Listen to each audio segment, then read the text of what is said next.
Damn. Rocking out here. Well,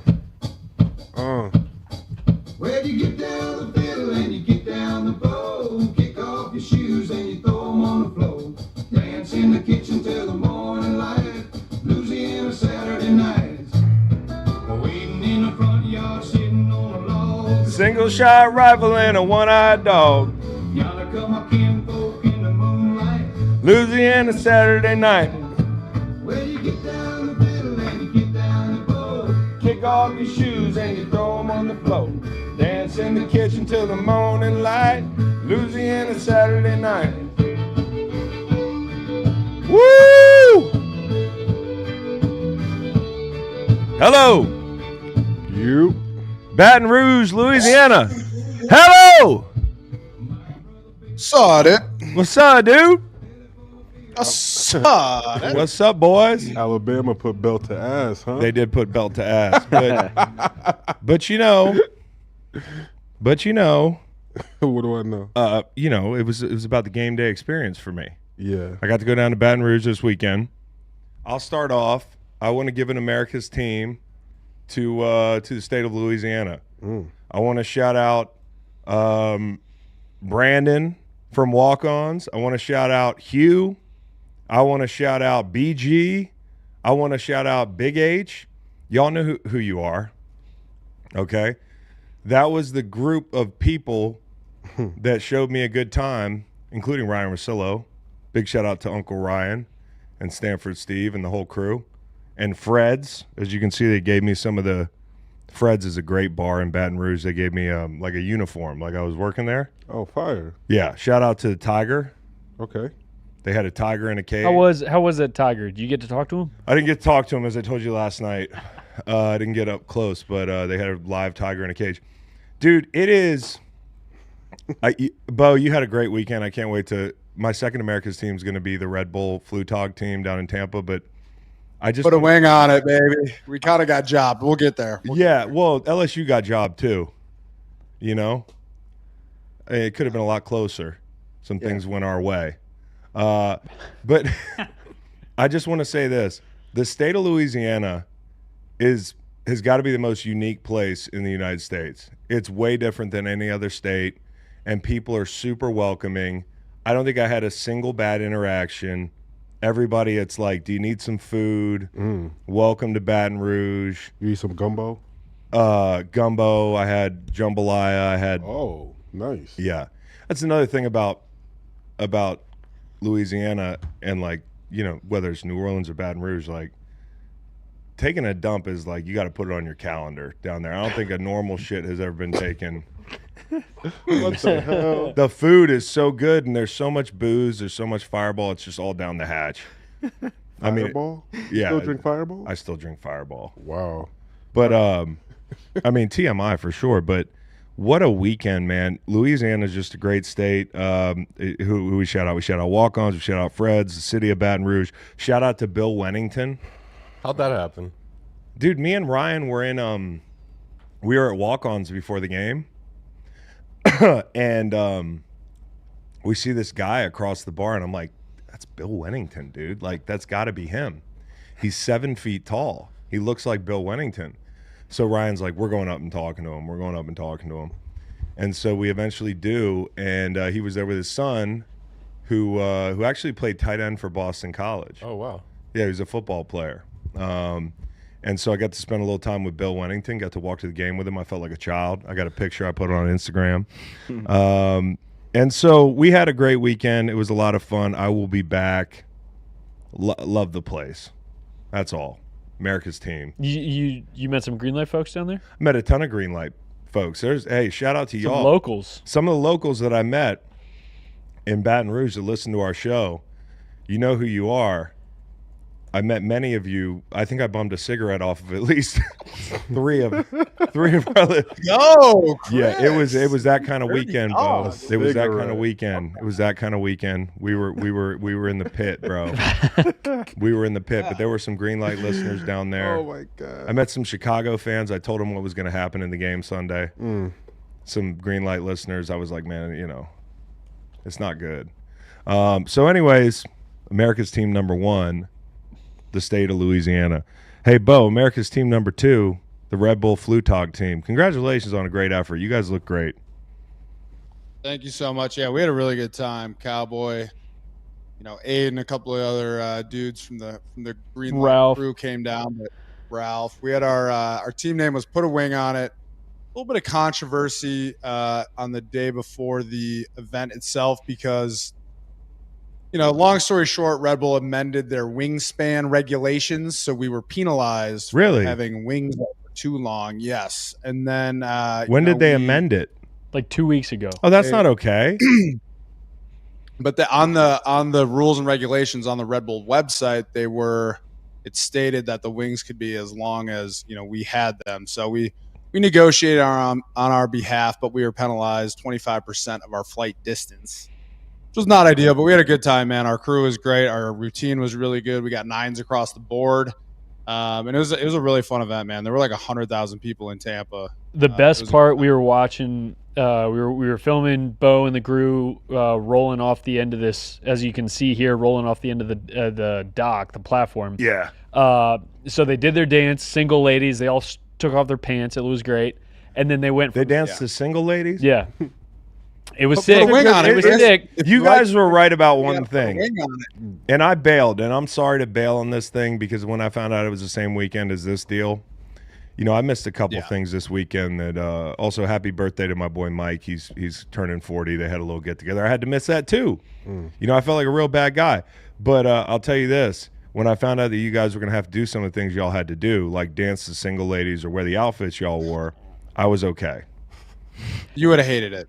The sick But after they we would've finished had their fun. dance, they went right into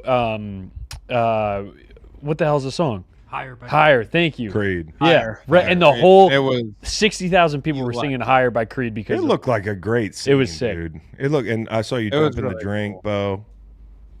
Well, yeah, that's my anti-Bevel Conway for me is the parrot costumes that we wore. Yeah. They weren't very becoming, frankly, for me personally. I like to show off some skin. I I know. had my legs out. I was wearing some tiny little short shorts. Dick looked great. Anyway, Anyway, Jesus Christ. just trying to make sure You you're mean awake, you could Chris. see I it. jumped in. Meat was out, dude. Yeah. That They had water the that telephoto lenses on the photographers and everything. from viewing at home, that water looked dirty. oh, I thought as you shit. were going somewhere else. Oh, No, the water Water when they jumped in looked dirty. Is it dirty? well, you got to keep in mind, Nate. There was a couple hurricanes. Hurricanes. somewhat that is- recently. That is A lot of debris. debris, sewage, whatnot. But anyway, after frankly, you go up this thing and it's like 27 feet in the air or whatever, and you push the Flutog craft on it, and then when you're a pusher, like I was a pusher, you can jump in, and it's like kind of high up there. And I had this heavy ass parrot, Like costume 30 on. feet, right? It was like Probably. 25 to 30 feet, yeah. Yeah. So I jumped in, dude, and I'm really like plummeting down there. And I got way down to the bottom, and that parrot costume got so heavy. It took me like 30 seconds to get back up, dude. And I was like panicking. You could have drowned, huh? It was tough. Oh, I could have drowned, dude. That could have been the end of me. No way. I was willing to put my life on the line for our Red Bull team, and we had a good time, man. We had a lot of fun, a lot of great inside jokes that you guys missed out on. We made a lot of core memories, didn't we, Cowboy? big Oh, time. The inside jokes are gonna kill Yeah. me.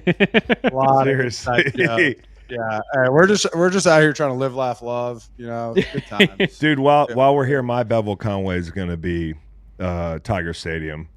I mean, just like the colors, man. Like it's so bright, and like from Tuscaloosa last year to now going to LSU to see it. I mean, it was beautiful. I mean, like everything, dude. They had the live tiger. They had the bro. I was listening to Louisiana people call Bama players tiger bait, like up close on the sideline. They're like, y'all are tiger bait, bro. Like I was like, man.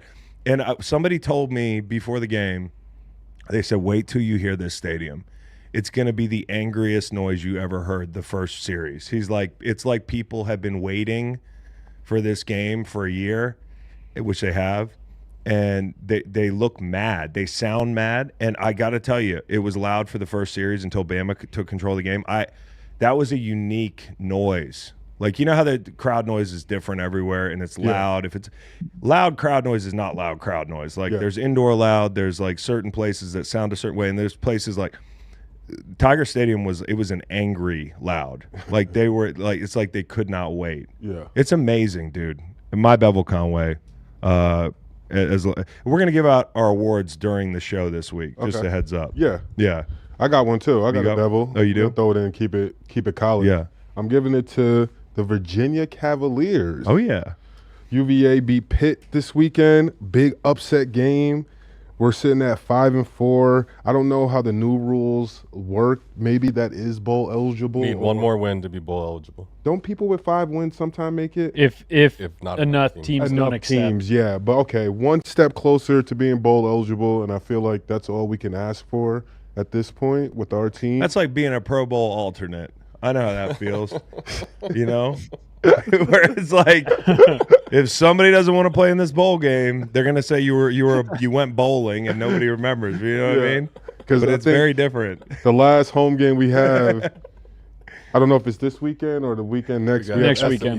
SMU coming in, so that'll be a tough game. But Yeah. shout out to the Who's. Shout out to the Who's. Shout out to the Who's. Back Shout out to against the Who's. wall. I got a fly on the wall here since Bo's the resident Colorado hater. I just wonder what he thought about this. What's up with the official when allegedly Deion Sanders says like, "Hey, we're getting beer cans thrown at us," yeah. and the official's like, "Well, you guys are blowing kisses to the crowd." Wild. Was that at Texas Tech? I didn't watch. Yeah. Obviously I was. At Texas Tech. Yeah.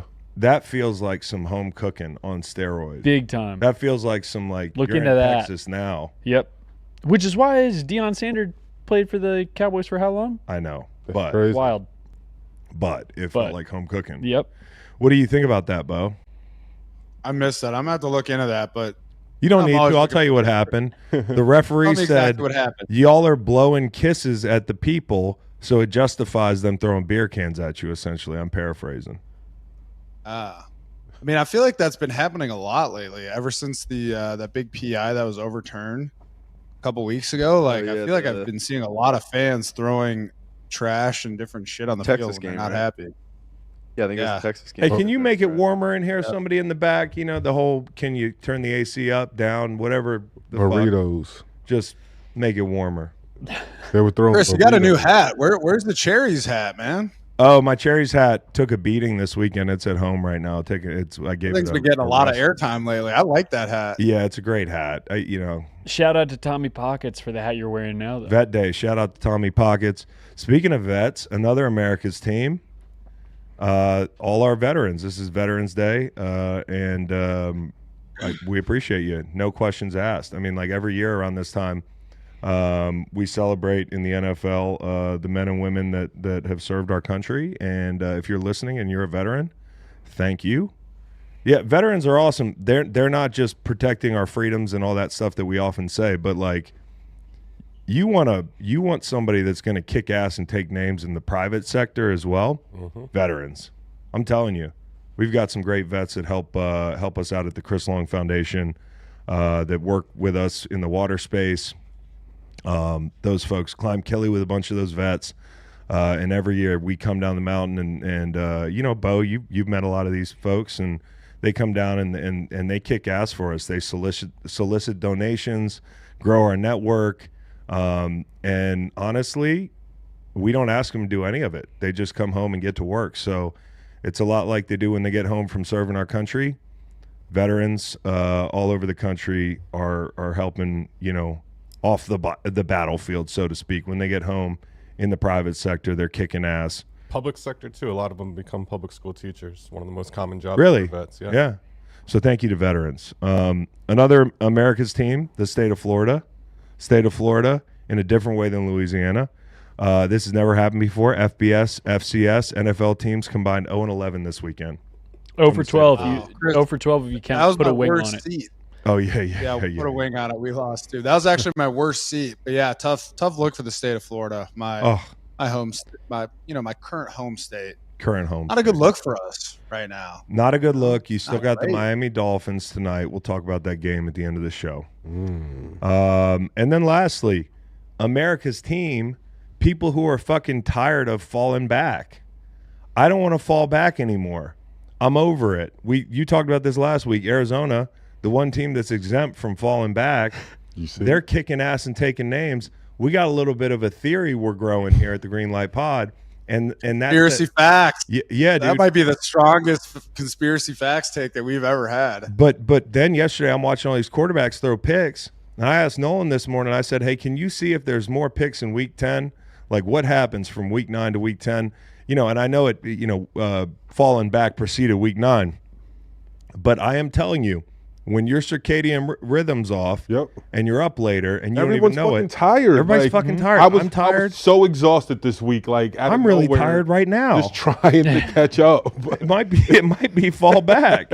It had nothing to do with the 35 drinks this weekend or being up till 4 a.m. And AAA published a study that says accidents go way up the week after daylight. You know what else happens?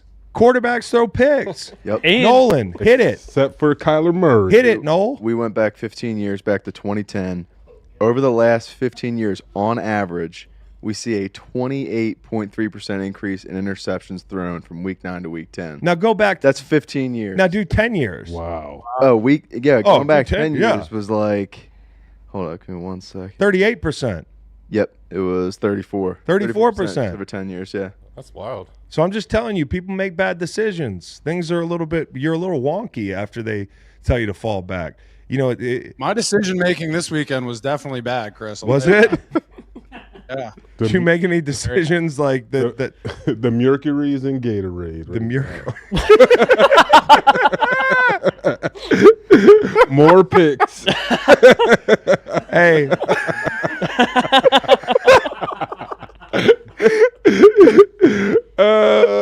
Hey, listen, I think we're on to something here. I think that when it's time to fall back, quarterbacks start short-circuiting. Yeah. Listen, next year, week 10, take all those overs on interception props. Take the overs on the interceptions. Thank us later. Because I'm telling you, there's something in the water where yesterday, whether it was Darnold, Josh Allen, Jared Goff, CJ Stroud, look around the league.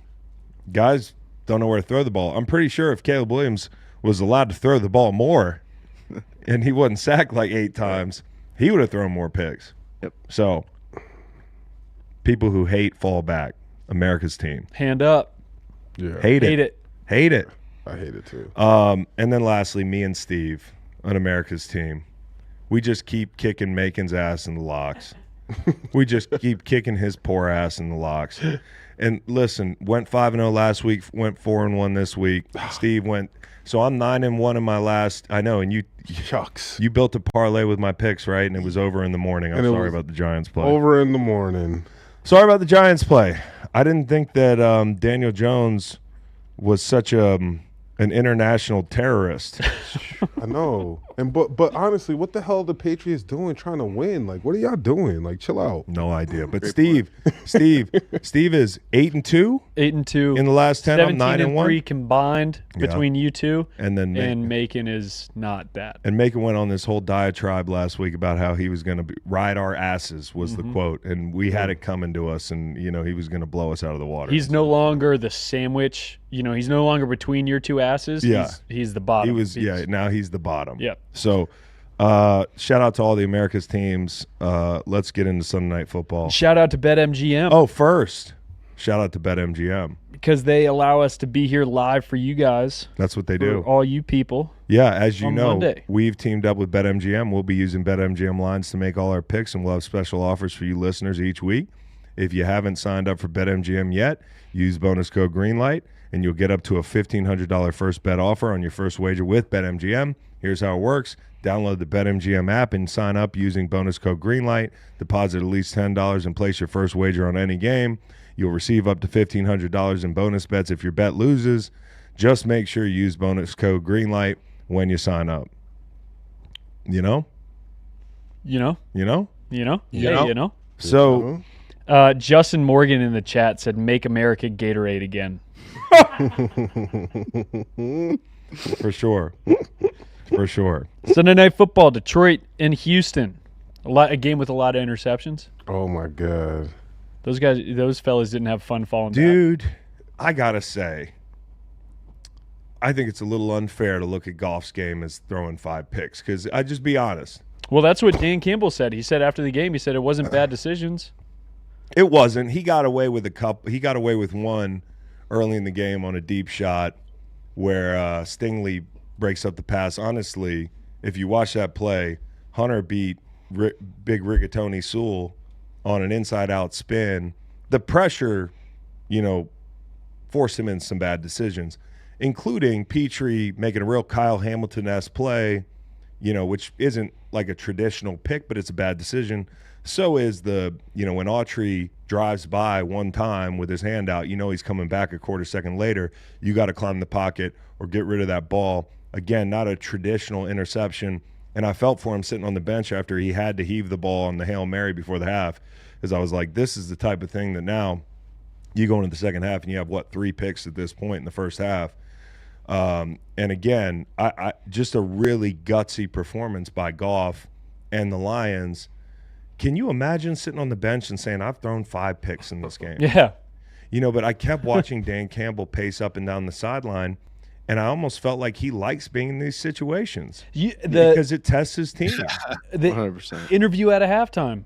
Is there Oh, yeah. anywhere you think he'd rather be than in front, giving that interview? Like, No. we're gonna get a turnover. This is gonna be.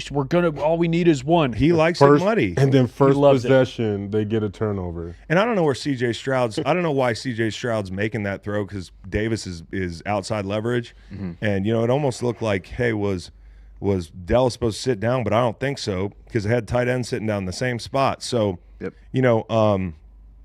I think the bigger story out of this game, number one, the Lions, you can't kill them. They're like roaches, and I mean that as a compliment. But the damn Texans now, it's a little like the Bengals. It's different because the team's built differently and all that stuff. But, this is 4 straight games. I don't think they've had a touchdown in the second half. Did I read that today? I'm not positive on that. But They're 1-9 against the second half spread this season. no, it's automatic. You fade them in the second half. But you got Joe Mixon coming out of the game saying, we're playing not to lose. And listen, I hear that. And for most of the game, you're sitting there like, this is what happens when C.J. Stroud has a clean pocket because you have a team now that's not a great pass rushing team, right? I mean, they got McNeil and they get Pascal back and all that stuff. But Zadarius Smith, who's on the sideline, by the way, he's coaching up his teammates, looks like he's immediately going to be a leader on that team. But they don't have a pass rush to speak of. And Stroud is he looks like the old Stroud. Like, that's what we said at the half. We're like, this is who they looked like last year. And in the second half, it's like I wonder at this point if it's not just the play calls, it's not just the fact they go into halftime and just sit around for 20 minutes or something, but it's also the feeling of when you come out and you throw that pick, it's like, here we go again. And when you look at in the second half, their drive starts like they threw that pick off the bat, then they're backed up on the 1. They had a 2nd and 20 at some point early in the second half. They were backed up on like the 9, 2nd and 30 actually. They were just putting themselves in bad positions. And then obviously, to me, the biggest play of the game is C.J. Stroud with Tank Dell butt naked in the end zone. If he hits that throw, it's 30-13. Mm-hmm. That game's over. Yeah. So as much as we want to make it about the calls and as much as we want to make it about like it's mental, and maybe it is mental for CJ looking at that throw, but that's a throw we expect CJ Stroud to make. And I'm a huge Stroud fan, and I think he has a chance to be, and I think he is if I had to draft quarterbacks in the NFL, he's going in the top 5 or 6, like drafting quarterbacks for their future.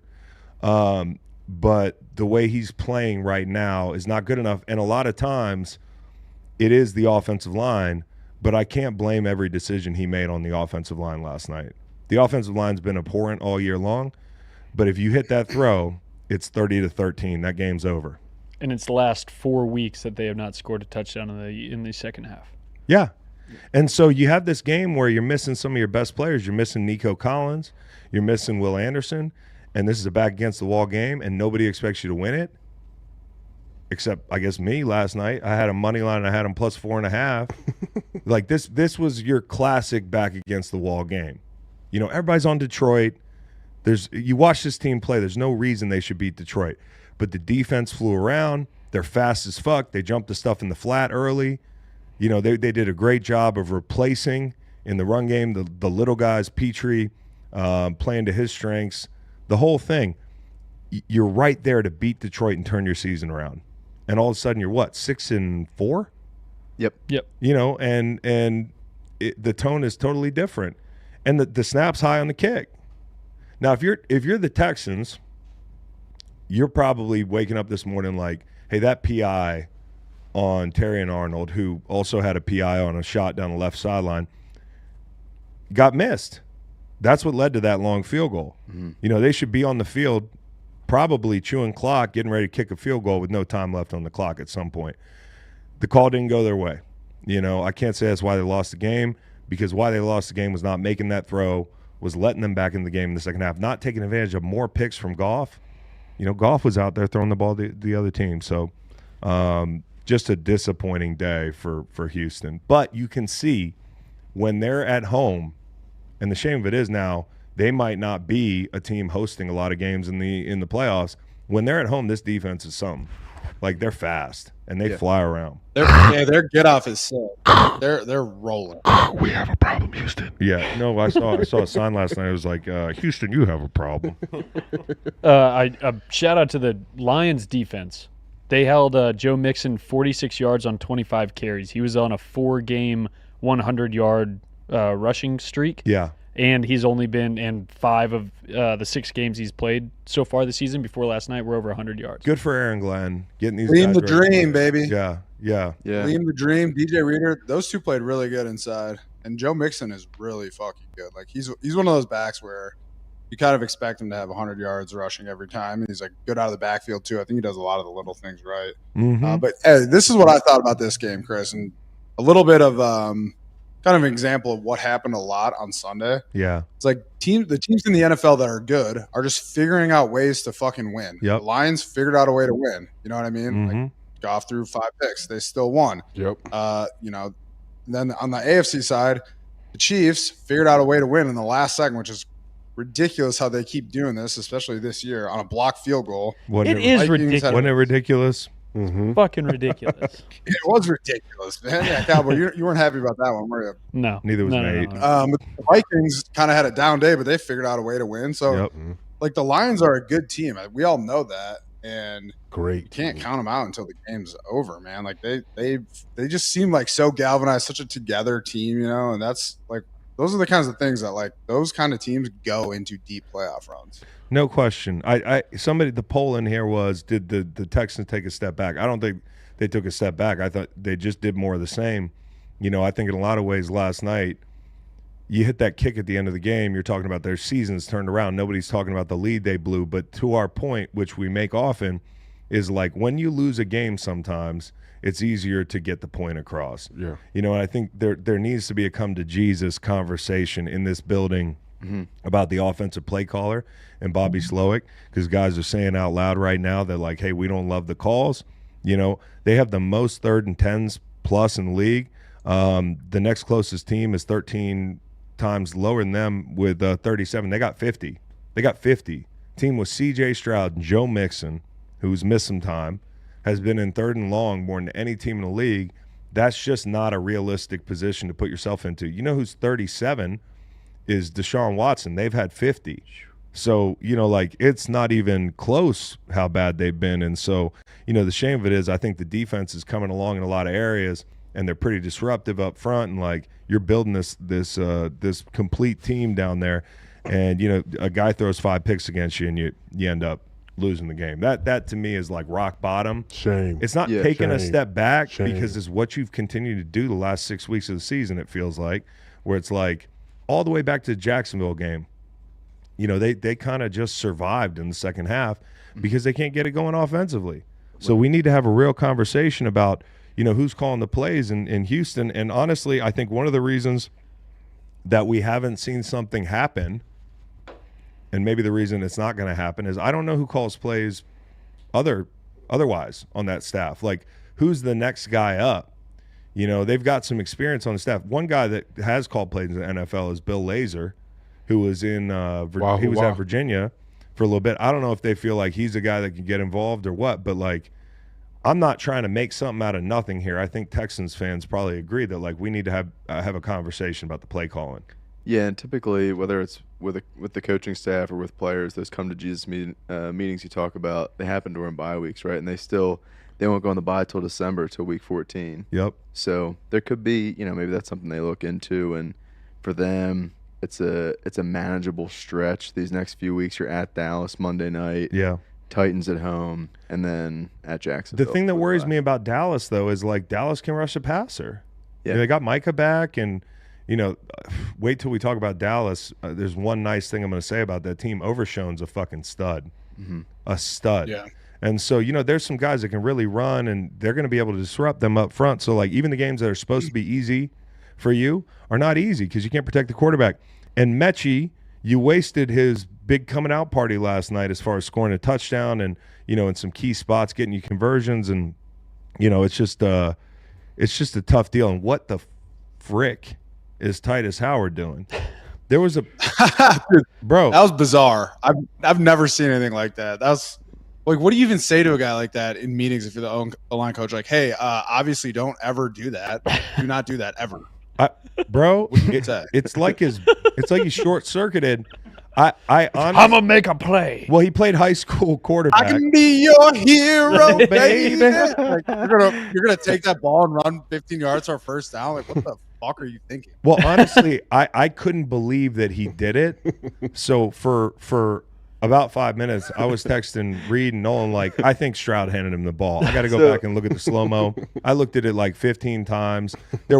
Stroud's right arm did look like it was willingly going away from his body, but what you couldn't see on the other side of the camera was his left arm, and it looked like Howard was with his right arm trying to dislodge the ball, but you couldn't see it for sure. There's just C.J. Stroud would never.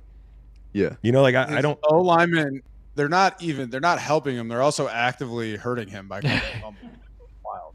Well, That's it's kind great. of like the Saquon play last week, how we talked about like how does he even think of doing this? Mhm. It's like the opposite. Like what offensive lineman in that situation is like, I got you. Yeah, I don't know, man. That's a tough deal. That's a tough deal. So the Lions have won a bunch of different ways this year. Add to the list, throwing 5 picks and going down a bunch of points. Like, for a team that majors in the run game and play action pass to be able to eat up a lead like that quickly. Jahmyr Gibbs in the second half, off tackle. Yeah. They just started getting downhill quick with him. And, the Texans didn't help. They did not help themselves. I actually loved the play calling that Ben Johnson went to after all those picks from Goff. It's like, first of all, he didn't change a whole lot, but I did feel like they did a lot more screen game, quick game, just kind of stuff to like get him comfortable a little bit. Because that is hard. That does weigh on you as a quarterback when you have all those picks. Yep. I feel like they did a really good job of kind of getting him back comfortable, and that was a huge part of like getting back into that game. And by the way, their staff is impressive. The kicker was selling bricks in Houston. Oh yeah. Bricks. Right. Jake Bates. Literal bricks. Yeah, I was like, wait, what do you mean he's selling bricks? You know what I mean? And he snuck those kicks in, man. And then you got a kicker like the guy in San Francisco who we're going to talk about and you do not draft kickers. Do not fucking try to get the best kicker in the world. Just find somebody that was selling bricks a couple of months ago. Yeah. Like what? It's crazy. So Lions, they got before we move on from this. I was going to say, before we move on, I had this as my Bevel Conway. I kind of love the red versus blue vibe of this game, and it looked did look a little bit like a color rush. Color rush. I did like the red. I did like the red. Look at that, guys. I wish they'd do something else with the logo on the helmet. Yeah, it's a little the too. horns. I don't know. It just doesn't quite work for me. It's a little too much with the horns. You got horns on your shoulder. Horniest uniform ever. I just said that to Matt. I'm starting to think that with helmets, less is more for helmets. You are into that because when the Packers came out in those yellow helmets, you were like, yes. Yeah. Okay. It's old school. Hey, Steelers commies. Giving out my best flight right now to the Steelers. It was a short flight, you know. early window. And maybe a best seat is Mike Williams sitting on the plane watching the Jets. Kyler Murray go. He has a best flight and a best seat. Yep. It's so great. Double whammy. So happy for him. Really happy for him. And I said this last night on my little live hit. Fuck a red line. I catch touchdown passes But you know, in games. yeah. But the red line thing, you know how hard it is in the NFL mentally, and we were D linemen. There were very, very rarely was the ball snapped and everybody's watching us. Yeah. And, very rarely does our mistake get parsed the way a mistake that Mike Williams' mistake gets parsed. Guys are out of their gap every week. We don't know sometimes who fucked up in coverage. We don't. But if you're a receiver and, usually fans might not know he was wrong in that situation, but his quarterback aired it out. And, however you want to feel about that, he was on the wrong side of the red line. He goes to his new team. He's been in NFL purgatory his whole life, over in L.A., pre-Harbaugh, ends up in New York. That's the seventh circle of hell. And now he's got this great opportunity in Pittsburgh. When he gets his number called, there's always a little voice in your head like, you're going to fuck it up. Like, that's part of being an athlete. And I think coming off of the mistake he made that got magnified so much, to have the mental toughness to come to Pittsburgh your first week in the biggest moment in the game, get thrown a moon ball. That's not an easy ball to catch, not an easy ball to track, to come down with it, to make that play. Good on Mike Williams, who's a veteran, for putting that stuff in the past and coming out with a winner's attitude, because it is really hard to shed the loser mentality in the NFL when you lose, when you lose individually. But also, too, guys like that, like, when you know that when you're at the end of your career, the opportunity to be on a winning team and in a winning locker room are going to be very few. So you could just think about the excitement of him even going down there and being in that position, I'm on a team that's winning and they got me and they feel like I can help. Me. Yeah, I can help win. That's the best. That's the best scenario, and I'm so happy for that. Well, when you're a high draft pick, and Mike was a higher draft pick, right? Mm-hmm. Yeah. Mm-hmm. And he's had a good career, but expectations. But you always have big expectations, and when you're on a team that's not winning, people blame things on you. Yeah. And so even though he was a good player in LA, you feel like there's always this sense of I want more, or you're part of the reason Justin Herbert hasn't turned the corner, or And then you end up on a team like Pittsburgh, to your point, and it's just about the team. It's about the team. It's not about where you got drafted anymore. It's not about the weight on your shoulders. It's not about trying to change a franchise from this team that's known to be the most fumbling ass team in the NFL. Chargering is a verb. It's like Clemsoning, and then all of a sudden, you're on this team where this is what they do. They keep games close. They're nails in tough situations. They're always going to be in it. And you can trust Mike Tomlin. So all you have to do is your job. That's it. And that, to me, is a beautiful, simple way to take the field. And for him, he found it. And for the Steelers, not just having to insert him in a lineup late in the game and go to him in a big situation because they're down a guy or whatever. It's also Highsmith turning his ankle, making the move for Preston Smith. You thought you were going to need him as depth because you had Marcus Golden in training camp and you needed that 4 deep. Well, all of a sudden you need him to play meaningful snaps because I don't know what's happening with Highsmith. And so from a standpoint of making a move, which I said is evidence that the Steelers think they're good, then they get it confirmed that they're pretty good because they go to Washington to win. And I'm not saying beating Washington makes you a Super Bowl contender, but what it is now a barometer to beat the Commanders. They're that kind of team now. Mm-hmm. So to go in there and win, and to realize that the moves you made paid off immediately, you got to be riding high. And to me, the biggest move is the one that paid off the most. It's making the quarterback switch when you got a winning record. And people like me before the season who said Justin Fields is the guy. Now I came around to it when they made the move, and I understood why they made the move, and it has come to fruition. It's the shots. They took too many in the second half, in my opinion, but they spent the whole second half backed up against their goal line. You got the Jalen Warren fumble. You got the damn missed punt, fake punt. There's so many mistakes they made where they could have packed up their tent and went home. That's not who they are. This was a gutsy win, and I don't think they win this game with Justin Fields at the helm because, a 2-score deficit when the other team goes 2 for 1 and you're down 10 points, that's not on the Steelers' script the last 5 years post Ben Roethlisberger. All of a sudden, they have a team that can eat a deficit up, and they can do it taking shots, and they're confident. And that's the veteran presence you need in a situation like that. So it's not all about, hey, Justin Fields isn't the guy. A lot of it is Russell Wilson is the guy. Yeah. And so everything that you've done the last month of the season manifested in beating a tough team. And all of a sudden, you're up near the top of the AFC.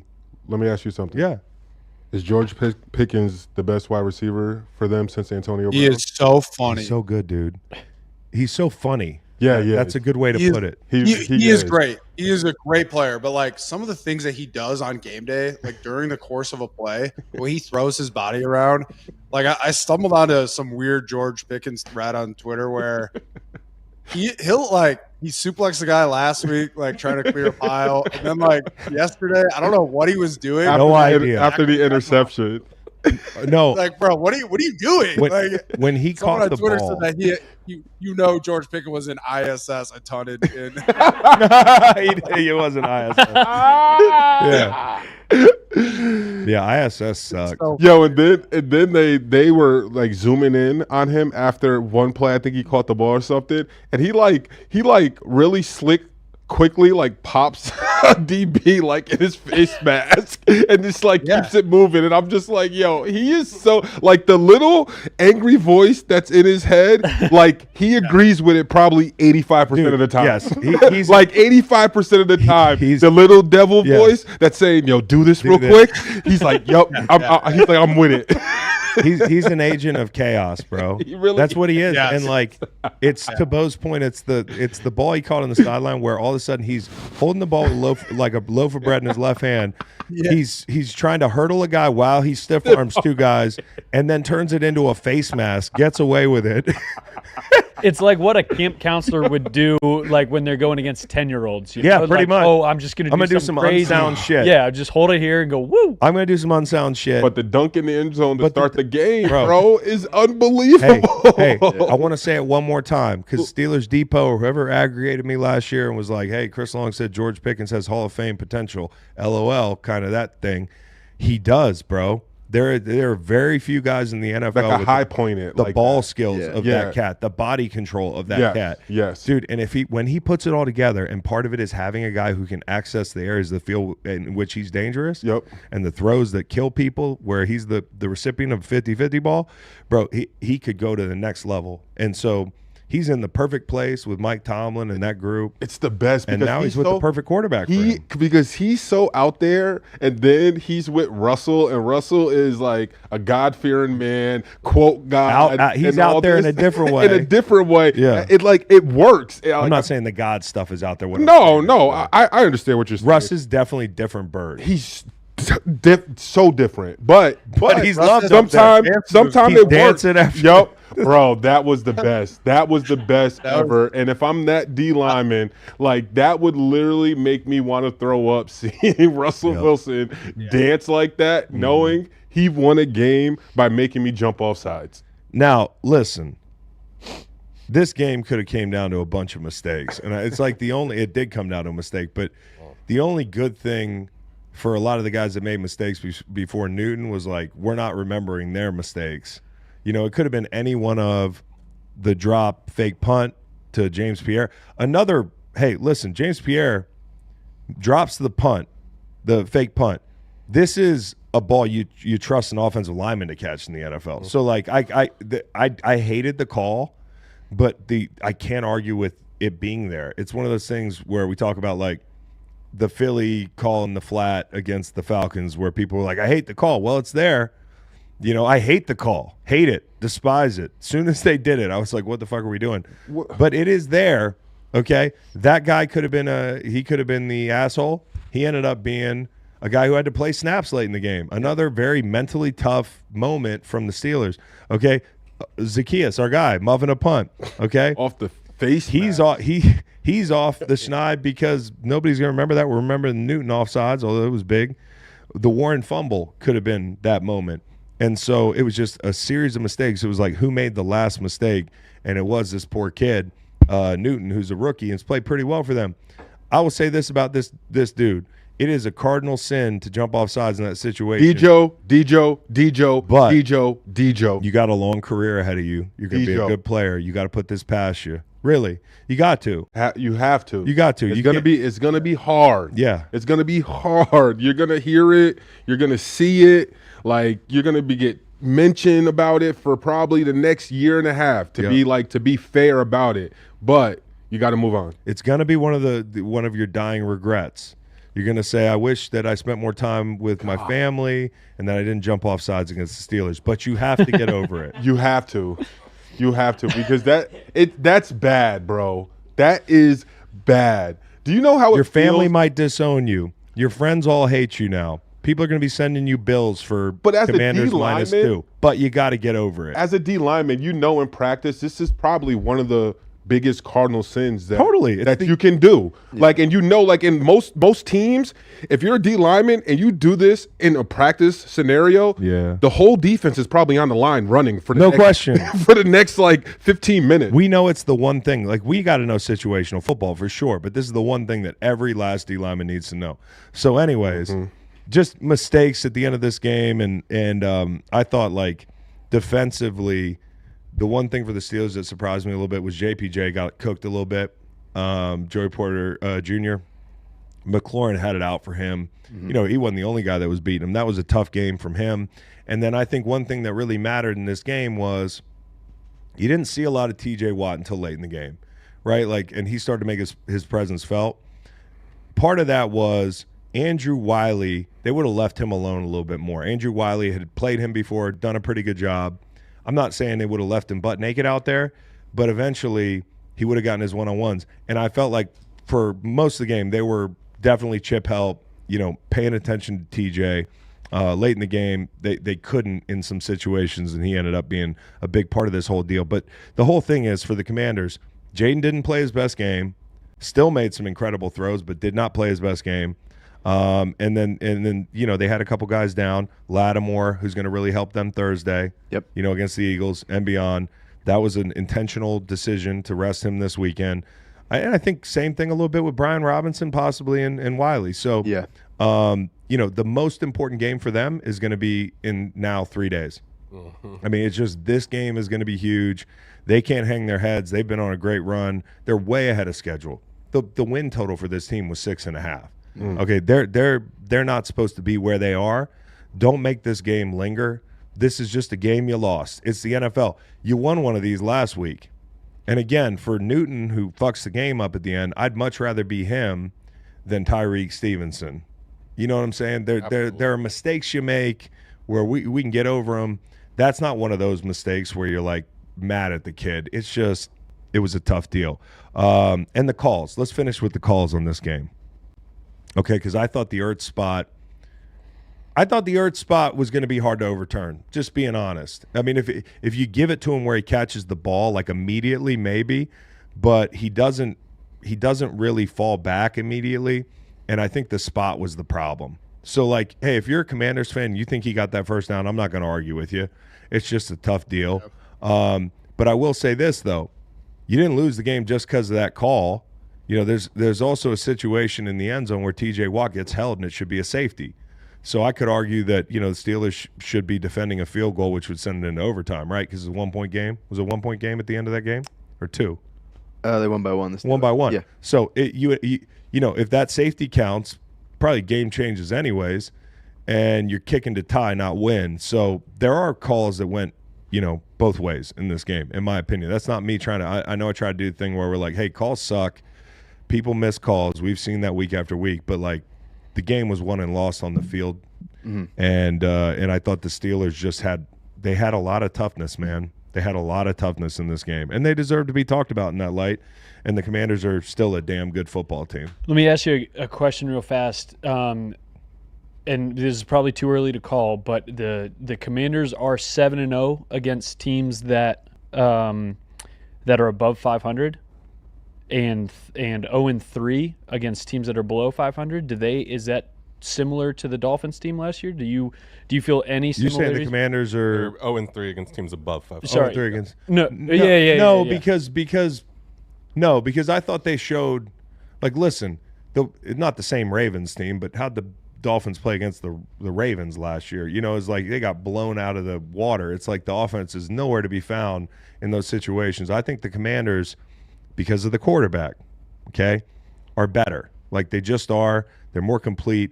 The defense, by the way, continues to make plays. I thought Fowler's on fire right now. I talked about him and Dorrance Armstrong, their win rate, their pressures. Dan Quinn is getting some really good things done with this group, and they're only going to get better when they don't have St. Juste out there in some of the most important situations on the best guys. And it's like when Lattimore comes in, this is going to really help this defense. And I think when they're at full strength, they're still very good. So this isn't me making excuses for them. I saw somebody in the chat like, no excuses. Y'all love to do that. Every team has injuries. We're not making excuses. We're painting the picture. And certainly I don't, in the same hand, I'm not giving the Commanders, a pass because of the Ertz spot. To my point, there was also a call that didn't go Pittsburgh's way. Just giving you an example of why we should just pay attention to how the game played out. And so in this situation, I think the Steelers proved that they can hang with the team that, quite frankly, a lot of people thought was going to maybe run them out of the building. I talked to a few people down in Louisiana, some of my new friends that were like, hey, you need to bet the Commanders tomorrow. And I was like, I won't be. The last thing on this game, Bo, go ahead. I was just going to say, how do we feel about the Commies heading into Thursday night and, kind of the makeup of the NFC East going forward here? Because it's a two-team race, and I feel better than I did a month ago about the prospect of beating these guys. I think we can beat these guys. The Eagles. I think fly, Eagles, fly. I think, right? So I think the Eagles can beat these guys, but it's not going to be easy. It's not going to be easy. I'll tell you what, if they hadn't put Cooper DeJean in the lineup and made that big turnaround they made in the last month, if they were playing the defense from the first month of the season, I'd say this might be a boat race. But things have changed. Yeah. So they can hang. Last thing for the Steelers Commanders, we've got to pick our green light MRP. Oh, good. Had Willie Colon. There was a guy named Louis Lips. That was my choice, yeah. That's really good. Okay. Antoine Randall. I love Barry Antoine Foster. Randall. I love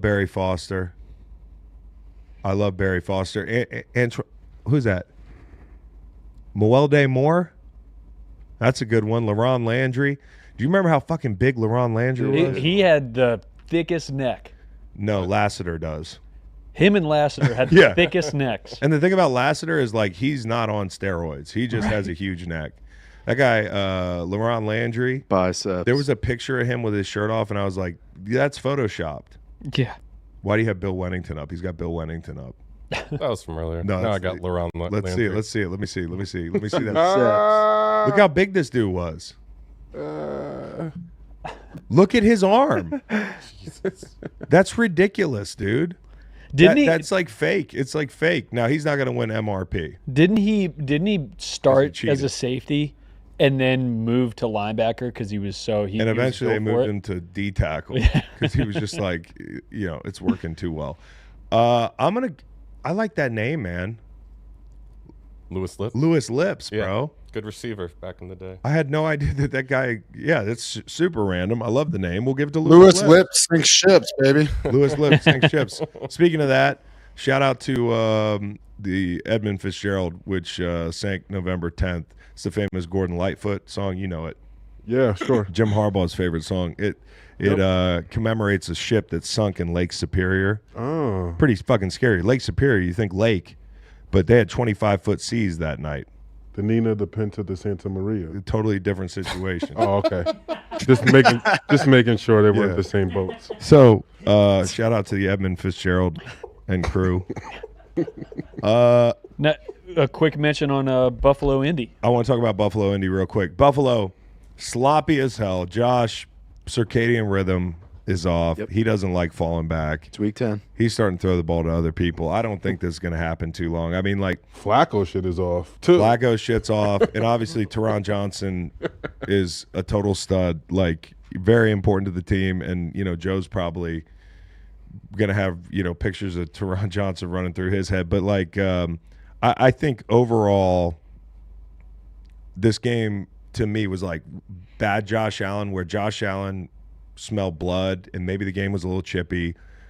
And I don't know what was said on the field. And, like, he's getting punched by what's the guy's name? Odangbo. Odangbo. Yeah. Odangbo, 54. Yep. He's punching him, and it's chippy down in the end zone when Spencer Brown runs over and, pulls a guy off Josh. Like, I don't know if this was a thing where they thought they could run the score up on these guys. Like, hey, we want to go out and score 30 on these guys and be done. And it just felt like they were in the game and Buffalo was just too aggressive. Buffalo was really aggressive. They went on 4th and 1 with 11 minutes to go in the third, backed up, I think. Yep.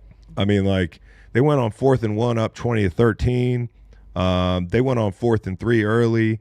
They were aggressive and, like, backed up before the half, under a minute to go. Like, a lot of teams are not even going to take that chance because they don't have a Josh Allen. They're like, let's go try to get some points.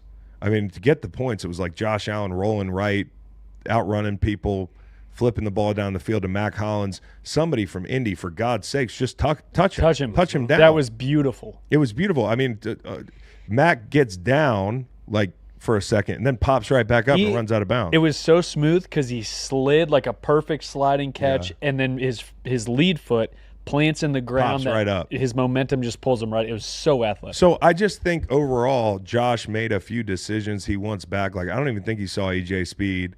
I think at times, like, he just gets in kill mode, and that's not where we want him to be not against the Colts, like, all game long. And I thought that overall, their game plan was aggressive. They were aggressive, and he was too aggressive. I don't think this has been a thing that he's done all year by any stretch of the imagination. In fact, that first pick he threw where Cooper fell down, it, like, kind of wasn't even his fault. Mm-hmm. These picks were Josh kind of picks, and so we gotta take care of that. But a little regression, tighter than it had to be. If he hits Kincaid to go up 17-3, the game's over. And I think sometimes, like, he'll miss, and then he wants it back. And he gets kind of like a little too Chase Allen. Yeah, he comes Chase Allen. And so you go up 17-3, this thing's over. So instead you go on 4th and 3, and then the next possession is 10-10, and you got a ball game. So overall, not a game we're going to break down heavily. But for the Colts, very disappointing to make the quarterback switch. And for Flacco to play the way he's played the last 2 weeks. Listen, I was a proponent of the quarterback switch. I still don't think it's the wrong thing because of the way our guy's playing. And I'm talking about Anthony Richardson. Like, you didn't have a choice. And then on top of it, he takes himself out of the game. So it was like perfect storm. It's a very different situation than what you just mentioned up in Pittsburgh. Yeah. Like, it's two very different kind of quarterback room, like, teams, everything like that. But Joe Flacco, like, 3 picks, just not, like, as steady at all as what they're hoping for. Like, looks a little old to me, Chris. And you tell me if I'm being a little harsh, but that's kind of my take on it. I want to give it a couple more. I want to give it a couple more games, man, because in spots this year he's looked really good. Like, I saw him under pressure, hitting some big throws against Tennessee. Obviously Jacksonville as well, who's a shit wagon right now. But it's like, I trust the guy. I certainly trust him more than the other guy. And, the fact of the matter is, like, it's almost like, hey, you got to pick your poison. Like, are we going to be totally erratic on early downs, missing easy throws, or do we lose some of that ceiling that we have with the young guy? And I think they went for the lower ceiling with more efficiency. But if you're going to throw picks, and, I thought one of the most interesting points of the game was they were talking about how Flacco said, alluded to winning comeback of the year, and maybe DeMar deserved it. In the very next play, as they finish the soundbite, he fumbles and DeMar picks it up. I was just gonna say, like, that's wild. I was just gonna say, like, honestly, this year, like, DeMar has low key been kind of like a ball magnet. Like, he's found himself, like, picking up, like having PBUs, being around fumbles, like being like causing fumbles, a few interceptions, and good for him though. But a huge matchup next week with the Chiefs. Obviously, we're going to talk about that in the preview show. But they had no Coleman, no Cooper. I think Kincaid, spent a lot of time on the sideline in this game. So, like, all things considered, I think it's a combination of, hey, all of a sudden I got these new toys and now I don't have them. And I want to kill the Colts. Like, I want to kill them and bury them. And I missed my chance to go up 17-3. And now I'm pressing, trying to just nail in the coffin. Yeah. And so he's got to get out of that deal. A win's got to be enough for this team. You can't get bored winning. Yeah. And I still think I'm just going to say it right here. If guys are healthy for them, I think they beat the Chiefs. I do. What do you think the spread is? I think the Chiefs are slight favorites. Or if it's in Buffalo, maybe the Bills are slight favorites. Yeah, it's in Buffalo. What's the line? 2.5. Chiefs? Bills are favored. Yeah, there you go. It moved? Yeah, it was 1 earlier, right? Yeah, 1.5. And I'm thinking a lot of people probably are on the Chiefs. I don't know. That Denver game didn't help in that respect. There might be some people on the Bills, but like I do think like if they play 10 times those two teams right now, ironically, I think they probably win. 7 of them or 6 of them. Like I really do. 6 of them. I'm going to say 6 of them. I'm not going to sit here and say a team that's undefeated and write them off as losing, 7 games out of 10 with another team. But I think the Bills match up pretty good. Yeah. I really do.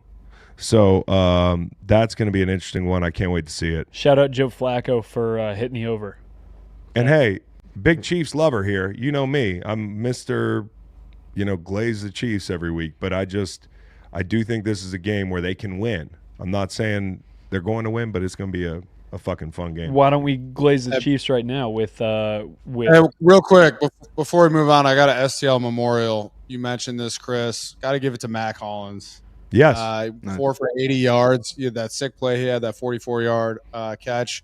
Friend of the program, good buddy of mine, and a very interesting cat just in general. Like, I love Mac. He marches to the beat of his own shoeless drum, Shoeless I drum. love it. Absolutely. The story about him missing the meeting at the hotel because he didn't take the elevator, and he was walking up because he can't take the elevator with no shoes. Yeah, and so he walked, or I think he just didn't want to take. He just said, "I'm not gonna rely on something else to take me where my own feet can take me." And it's just like, all right, man, have fun with that fine. Yeah. No, that's crazy. And what's crazier is I saw he was on like a TV show recently, like maybe Good Morning Football or something, and he put his feet on the table. And they looked disgusting. Yeah. It was really gross. Nuts. Yeah, really nuts. I respect it, but I love Mac, but he's got to put his dogs away sometimes. He's balling, though. He is balling. That's my boy. You do what you want. I love Mac. All right. Glaze the Chiefs? Yeah, I'll glaze them. I'll glaze you guys a little bit, man. Like, well, I appreciate that. Hey, you guys took some steps forward in general. Like, I know you beat the Chiefs last year and the whole thing, but this seems more sustainable, like being able to play with these guys. There were a couple drives where Sean Payton, I called him a bad boy last night on my live show because to get this group, first 9 or 10 completions, there's 8 different receivers catching the football. You're finding ways to get Cortland Sutton open in a matchup with McDuffie. 3rd and 1, you trust your quarterback enough to take a shot. Like, he's improving. And I think this team's figuring out how to play. But a streak can be very real. And they haven't won there since 2015. And I just think with like that 5.5-minute drive, executed perfectly, everything about it executed perfectly. You beat the Chiefs. You just couldn't get Leo Chenal blocked. And those are the types of things that happen when you haven't won somewhere since 2015 and it comes down to preparation. The Chiefs saying, hey, we knew that this guy was lighting the ass and we could bowl him over. Yep. Perfect time. Speaking of this guy, my hollow man is going to Alex Forsythe. Oh, he doesn't want to hear his name today. Who is the guy that they had tips on that was supposedly light on his feet, that they seen that a bull rush will potentially work to somehow maybe get a block. And what do you know? They get a block to win the game. That was incredible. I think it was was not incredible. No, I'm talking about for Leo Chenal. Oh, I'm sorry. Yeah, for Chiefs. It was people. not incredible. I was about to fire off a text and say, LFG, Yeah. 3 more wins. That's all we needed. Yeah. For your total. For your total. And we have a lot of ball left. For your total. Yes. But like. He said for your total. Bro, the fact of the matter is, looking and needing 4 wins feels so much further than needing 3 wins. I don't want to pile on the homie Alex, but in the previous 2 weeks leading up to the Chiefs game, he was knocked down 5 times on point after or field goal attempts. Nice. That's on that don't mean to much, see. dude. That was my role on the field goal. How many times you get knocked Right? down? Like every time? Every snap. Yeah. It's a play guard. Chumbawamba situation. That's No, he's not a guard though. You just gotta die slow, man. He plays the inside. You were playing the wing position where you're supposed to fall. You telling him where he played? He was a tackle. He's like He's he's not a two off wing. the center. He's not a wing. No, you're not Tackle. supposed to fall. Okay. Yeah, he's a tackle. Well, no, you're not. But it's still like that. All I'm gonna say is like you get knocked down on that Yeah. a lot. Like No, you do. tangled up. But like, they obviously that don't saw make something. And so I do think the one thing Right. about the Broncos in the first half, you heard Sean Payton out of the half talking about, because when you interview Sean Payton on the sideline, he's going to tell you everything. Mm-hmm. And he was like, listen, I think the tempo we're going with is great and the whole thing. But like, He was happy. honestly, I think some of the tempo threw the time possession off early, and then late in the game, the Chiefs kind of wear you down, and I think the Chiefs, like, it comes down to Mahomes every week, right? Miss some throws, definitely, like miss Worthy. Who else he missed? He missed Kelsey in the end zone, but in this week's edition of him being inevitable, like twin 3rd and 13s at the end of that game. The first one's crazy. It's like he's got Vaseline on his shoulder pads. I mean, you can't bring him down. He hits P. Ryan. Same thing on a 3rd and 13 to D Hop.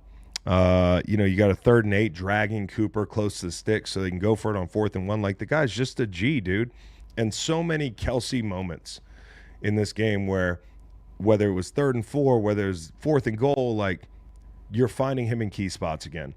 And certainly Surtain's a corner and he's on D Hop, but it does help when, you've got other people on the field that can take pressure off of Kelsey. And in this game, he got some matchups that you really like if you're the Chiefs.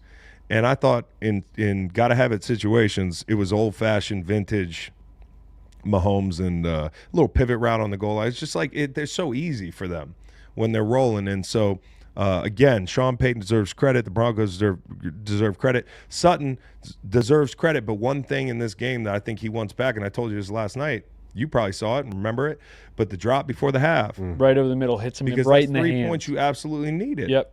It changed the whole Yep. game. Just having to insert him.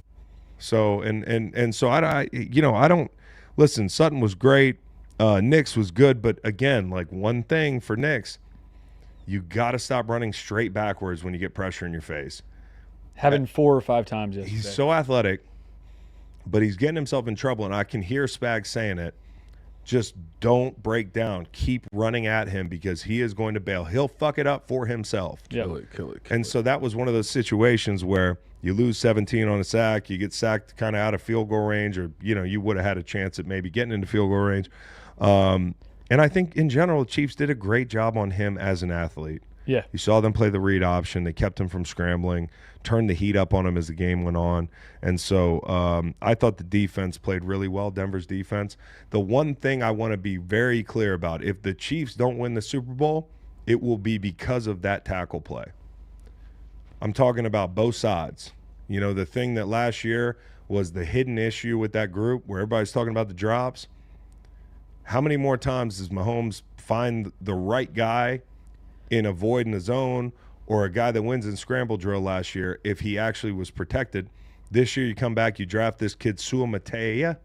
Am I saying that? Mataia from BYU. Kingsley. Wanye Morris goes out yesterday. He comes in. Bro, was it Benito that beat him 5 times? Yes. He didn't touch him. Bro, there were 2 sacks. He did not touch him. Yep. There was a hit where he had chip help, and I think it was another sack or a hit where the guy's totally out of sorts. So the tackle situation for the Chiefs is a problem. 8 pressures in the day for Kingsley. It was bad. There are some bad situations that I see that teams work around, but if that guy's going to play meaningful snaps, he's just a rookie. He'll get better. I got that. Can you tell me when he's about to hit me? Do you know what that is?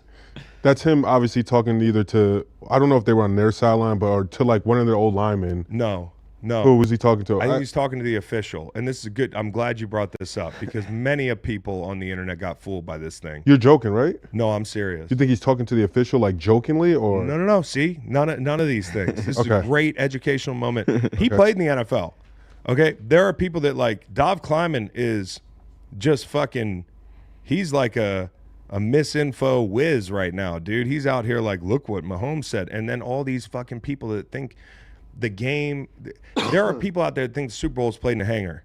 So it is dangerous to dangle misinformation like this over a fan base at large that will believe something like this. Okay? He got caught on a hot mic saying, let me know when he's getting close. So Dov Kleiman and folks like him are like, yep, he's asking the official to tell him before people hit him. Now, I want you to think this out and talk this out to its logical end, because I know critical thinking is a problem for some. You are saying that Patrick Mahomes is confidently asking an official out in public in broad daylight to tell me before I'm going to get hit. You think that's what he's saying? You are dangerous if you believe that. You're a dangerous individual. We need to put a fucking ankle monitor on you and register you like a sex offender. I'm serious. Because you're that dangerous if you think that's what happened. He's asking the official to tell him, most likely, when his offensive tackle is getting close to being aligned illegally. 100%. Yes. That is, yes. That's what's going on. So anybody at home that's like, hey, Mahomes has the refs in his back pocket. I want you to graduate from preschool, get a job, and talk to some people outside your personal circle, because that is disturbing to me that people would think that was the case. Like, that's crazy. That's been a major issue for the Chiefs too. Like, think about James or whatever. What's his name? Juwan James. Juwan Taylor. Lined up. Or Juwan Taylor, he lined up way too far back on many occasions over the last 2 seasons. That's 100% what it is. Chris, nice. I thought you were going to fire off like a spicy take there. It's nice to hear some reason from you. Yeah, well, fuck you very much. But I will say this. The Chiefs, after the Bills game, if they can win this Bills game, they get the Panthers, the Raiders, the Chargers, the Browns, the Texans, the Steelers, and the Broncos. Now, the interesting thing's going to be, Nate. No, I'm telling you, it's good for you. I know. You know. The last game. The last game. They might be playing for nothing. That could be a win for the Broncos. But Carson Wentz. They could have Carson Wentz in there, and Carson Wentz could be on that Baker Mayfield, Sam Darnold. Yeah, he's on his 2025. The Broncos defense is going to knock the Sonic coins out of out of Carson Wentz. I heard the noise. You see what they did to Mahomes? I heard the noise.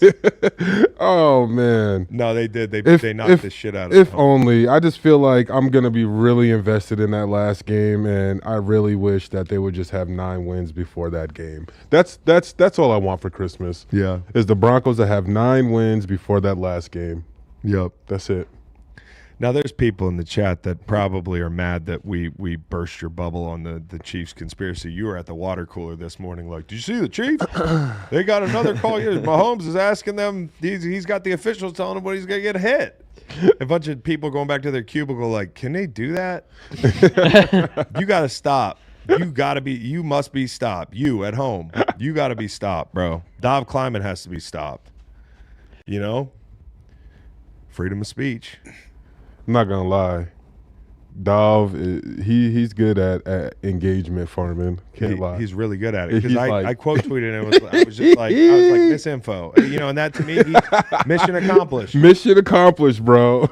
Some people just have to be called idiots, even if it ultimately improves their end game. Like, some people need to be called idiots. But it's funny on this side because we know, like, we can kind of decipher like that. What he's saying isn't happening, but for the average fan, like, you also can get wrapped up to be like, oh, maybe he is right. He is doing that. Yeah. Like, how can he do that? Yep. And then, like, you start getting up in arms about something you never even thought about or ever seen. And listen, I've had a lot of money. I've had a lot of money on a game. You know what turns me into like a Joe fan? When I have a lot of money on the game, and then I start being like, oh, this is you know.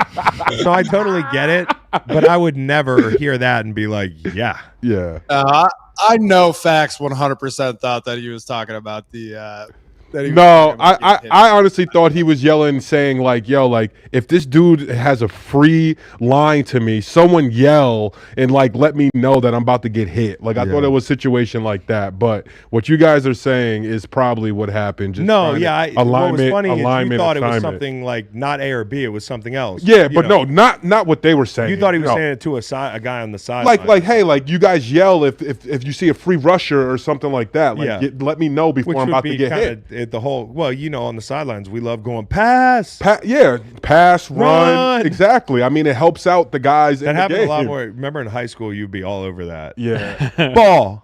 And then you have that one coach that's a jerk. Are you yelling? Are you Yeah. trying to help your teammates? Yeah. I need you to yell. You know what I'm saying? And then what happens when it's play action? Sorry, coach, the sideline told me. All right, so so what do we have now? We've got NFC the Elite. The NFC Nate, Elite. was this your favorite game yesterday, Arizona, New York?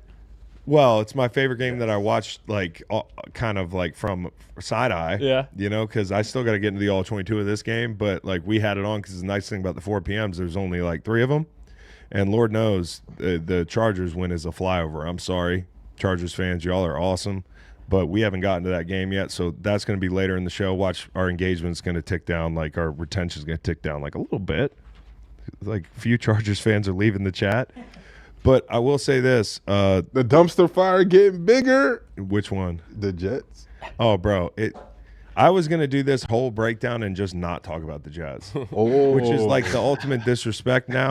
Is like, you know, Rodgers probably sitting there complaining that everybody's talking about him. Now we're just not going to talk about you. No, I want to say Because- one thing. What? You know what? What? You know what, Rodgers? You POS. Why didn't you call out Devontae Adams? Devontae Adams dropped a damn touchdown in the end zone, and you want to be mad about a damn red line that us regular fans, we don't know nothing about no damn red line. Talk about your guy dropping a touchdown. Embarrass your guy. How about that? Like, be accountable. Because I don't like this. Like, bro, this is what you get. This is exactly what you get. And then Devontae Adams, you're No. No. Let him cook. Let him cook. He is a sucker. No. Shit. Why did you go there? Like, look at all the success everywhere else. Everywhere else, dude. And you're in New York with Aaron Rodgers, bro. Misery loves company, and this is what you get. You know what? No, so here's the problem, okay? And his views don't reflect the views of the entire podcast. Mr. Devontae Adams, I got a lot of respect for you. Mr. Aaron Rodgers, I got a lot of respect for you too, so as a football player especially. So, like, listen, these guys have played a lot of good football in their careers. Rodgers is old. He's on a team that's not great. And Adams is a bad gambler. Like, he really is. It's just bad handicapping, dude. Like, somebody – hey, yesterday – What was the most public play of the day yesterday that people took a bath on? Like, probably betting the Lions. Lions minus 3.5. Okay. So he bet the Lions. That's what he did. He was like, I'm going to go to my old friend and everything's going to be okay. We're going to find a way to fix it because, like, quarterback play can overcome, and we have a secret language and a secret handshake and all this shit. But it doesn't matter if the team's not great and if you're in a hole like they're in. And I really do think a lot of what they deal with, it's not just the players on the field and the coaches. The coach that you got fired, the lack of the coach that you got fired, they got worse. Like mentally, they're cooked. They've been cooked mentally. They're worse than the Jets with Zach Wilson. Yes. Here's the thing. Worse. You cannot deny I love it. all the noise. You can say, oh, people are making noise about us. We don't invite the noise. Like, I just go on McAfee show. I just do, you know, like it's people. You know, you got to ignore people. It's all the media. Not listen to you people. That's what he said. But guess who's listening? Your whole fucking team. Like, your whole team is watching this whole thing go down. Your team is watching the coach get fired. Your team is watching the Williams saga. Your team is watching the Adams move. Your team is, I mean, the whole thing, man. And people get tired. Mm-hmm. And, you know, like, you can't expect the team to believe when they're in the hole, when the team chemistry is not great. And it hadn't been since the beginning. So, you know, like, I want to talk about a good team here in the Cardinals. Cardinals are at top of the friggin' NFC West. Here's some things that might surprise you about the Cardinals. the no-name defense of the Cardinals, who probably have a DPOY candidate if you want to listen to Cardinals fans and Buda Baker, and I'm not going to argue with you. The guy's playing his ass off, but they're missing a couple guys, and most people don't know most of the players on this defense. They're missing Dennis Gardeck, their best pass rusher. You know, they brought in Baron Browning, who had a few pressures yesterday in a short day's work. That's a good sign and all that, our guy. But here's the problem. For teams playing them, they can't score on them right now. At home, in the desert. 0 touchdowns the last 3 games. 0 touchdowns the last 3 games, bro. This was an afterthought. Their defense was an afterthought. So what they're doing is they're obviously in some of these games controlling the games through what they're doing offensively. But some of these games are being played in phase. That's impressive to hold the Chargers down like that. That's impressive to do a good job on J.K. Dobbins. It's impressive to do a good job on DeAndre Swift. It's impressive to do a good job on this rushing attack. I mean, you know, they haven't had guys going for 100 on them. And I think, like, when you look at all this, maybe we should be talking about John Gannon as a Coach of the Year candidate. Hell yeah. I know he probably doesn't win it, but if they win the West, he should be talked about in that light. Now, don't forget, we all laughed at him last year. Pew, pew, verticals, explosives. You know, who is this guy? This guy is getting this defense to play like a strength. This defense, that we couldn't name guys on this defense to start the season. Yep. And people in America can't name them now. Okay? But they're playing their asses off. And Kyler, as quoted by John Gannon, was the best player on the planet today. Hey, And he had to be up there. plus And that guy's up 2,000. late playing Call of Duty anyway, so he doesn't feel fallback. 17 Actually, 17 the new Call of passes Duty. in a row. I was gonna say the new Call of Duty must suck because It's cheap. he is balling out of control. Activision dropped right the now. ball. So I just you gotta give this group some love. McBride makes a circus catch every week. Great player. You know, they're Dude, he's sick. He's a great athlete. He's hurdling dudes every week, man. He's sick. He's great white hope right there. he's awesome, dude. We like White. McBride. We like this team too. So I'm not gonna talk all day about, you know, a good team beat a team with 2-3 wins. Like Right. Jets haven't earned it. But this was fun to watch. It is fun to watch them realizing themselves. Like, that's what this thing is like, at the beginning of the season, you're like, oh, we got a chance. Like, we could be pretty decent. Like, we could win some games. And then you go on a run like this, and you're like, hey, it's all on the table for us.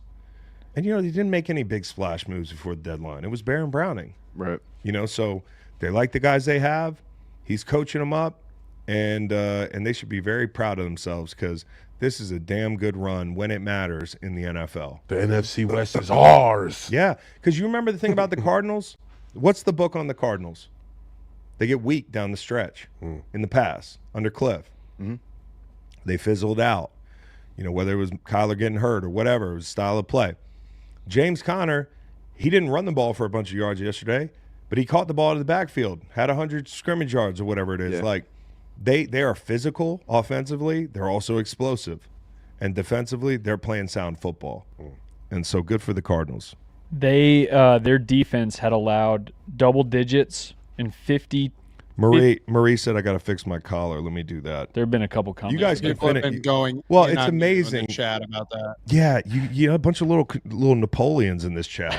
You know what I mean? Just like everything's got to be just the way I want it. I got to take a leak. You guys can keep talking about how great the Cardinals are. You watched this game, right? 53 straight games before Week 9, the Cardinals had allowed double digits on defense. Dog, they're putting it together. Kyler Putting it is together. the first player since 1950 to have 2 rushing TDs, a passing touchdown, and over 90% completions, and set the Cardinals' franchise record with 17 straight. And now on BetMGM is up to plus 2,000. Nate and I were talking about this upstairs earlier for MVP, which I think is a bet that has some value. Like, if they could win the NFC West, there's definitely a chance. Yeah. Yeah, it's something to stood out to me yesterday. Couple From big games coming up Yeah. against the Seahawks for them. Sorry, Nolan, to me. No, you're good. But- Just to speak to Kyler specifically, something that stood out with that game yesterday too was the middle of the field. He obviously is on the receiving end of a lot of jokes with the height thing, but 8 of 8, in between the numbers, 102 yards. And he's stuck in there too. Yeah. Looking through trees and got- just knew exactly where to put it. Blast. Oh yeah, he got the blasted. Sonic coins knocked out of him that play. Dude, his helmet got flew off blasted. like a Oh, tiny little God. cereal box helmet. It was Yeah. Any given Sunday hit. It was crazy. Thing just, yeah. So now that, Just shakes it off. and you make a great point, Matt, like, he's as good as anybody at like overcoming a height deficit Dude, it's and crazy. throwing the ball where he, Kind of Drew Brees-ish. it's like if Drew Brees had like little roadrunner leg. Yeah. Yeah. So, anyways, now it's time for the main event for some in this chat, Cowboys Eagles, and I want to start by giving out a hollow man. Do y'all know what the sun god's name is? Oh. Monroe. Helios, actually. Paulo? Helios, yeah. Helios. I want to give it to Helios Jones, aka Jerry Jones. Hollow man to Helios Jones. We know where the sun's going to be. Well, maybe don't put it there. You know, it's like you're asking your fans, your players to overcome the fucking sun, like just because they know it's going to be there, then magically they. It was in the have game slots plan. on. I'm low key. Okay. This is a different take. I'm low key on Jerry's side with this. Like, hey, like I Yeah. feel like this should somewhat. You have the floor. Listen, why is this? Everyone plays on this field. Everyone has to go in or out of the sun. Why are we only hearing about the Cowboys complain about this? It's your home field. Why don't we? Because they why play are we- there mostly. But why haven't we heard the teams that they play against complain about it? I feel like it's something with the coin I'm toss sure somebody- and knowing timing of when the sun is coming in there, that you should be able to use that to your advantage. Kind of like it's not the same exact thing. Kind of like how Miami going nuts. Look, Miami puts all of their opposing Somebody players said Dr. Fax, in the heat. how the fuck are you on this side? It's Dr. Fax, bro. That's what he does. In the I heat. tried to dissuade Listen, him from the what does Miami do? They put the players in the heat, right or wrong. And so you're in the heat the entire game because it's a little advantage of playing in our stadium. And what do Miami Dolphins do? They adapt to the heat because they fucking practice down there every week. It's not like and you practice there every day, like you should be used so you're to the you're sun. You're supposed to look at the sun over time and be like, hey, yeah, I'm just gonna stare at this motherfucker. Like 45 when there was a Get some reps in, just like, staring at the sun. yeah, every CD day. Lamb's just out there with his Hey, put No, yo, Matt- get a what you call it? Get a tinted visor. Oh, here's what I was going to say. You ask, why does it always happen to the Cowboys? Because they play there more than anybody. And because I'm sure it's happened to the other team before, but it's just a little ironic when the guy who has everything is like, I want to build a stadium and I want it to have cool pictures and I want everybody to jack me off every time they come to watch a game and say, "Oh, what an amazing stadium, Jerry! Look at God shining through the east end zone or the west end zone. I don't know. He built the damn stadium east-west. You know what they need? They need stained glass, like a church. Honestly, people go nuts for that in that stadium, in that region. They need to stain the glass or just put the curtains down that they put down for other events. It feels like Jerry just doesn't want to admit that he fucked up the Sim City game.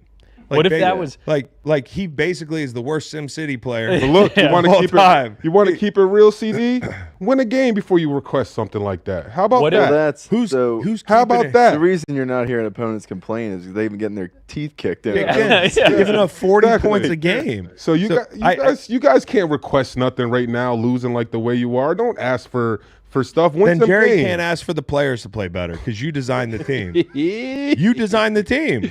I mean, they hey, Bronco Mendenhall used to all say, in. organization's perfectly designed for its results. You know, like that's how you design your organization is the results you're going to get. There are variables in between the design of the organization and how it ends up that can change, but largely you're going to get the outcome that you designed. And they have designed a shitty team, right down to leaving Derrick Henry off the roster. Could have cost you $5 million or whatever it is. Like, I don't know what it was. It was nothing, right?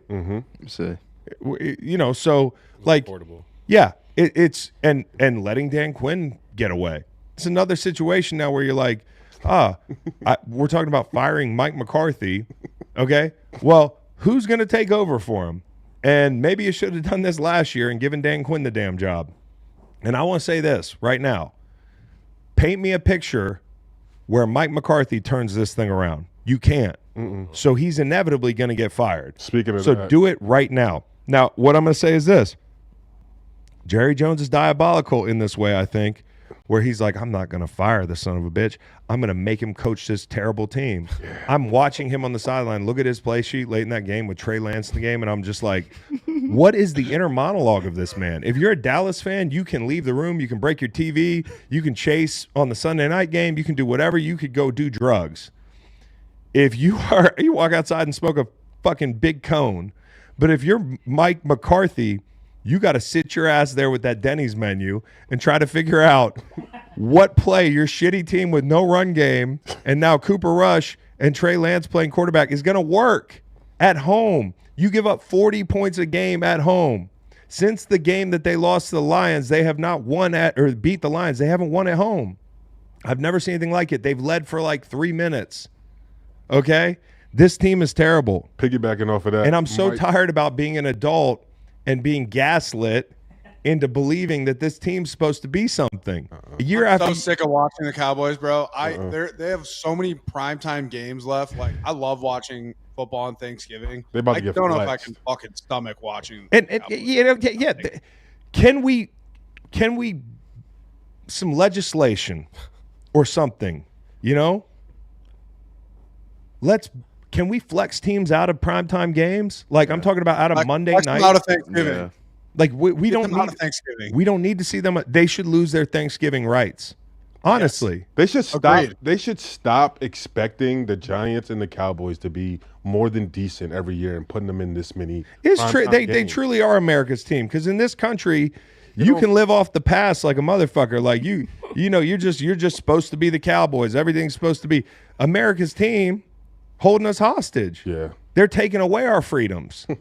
I don't want to watch that on Thanksgiving. I don't want to watch it on Monday night. Need to be able to flex this team out. They have 8 games remaining. 3 of them are prime time, with 1 TBD. That's Week 18 against Washington. Can I say one more thing? Please? Go ahead. Isn't it amazing that it took Jerry's stupid solar death ray to get people this fired up when he was talking about an employee's dick earlier this year? Crazy.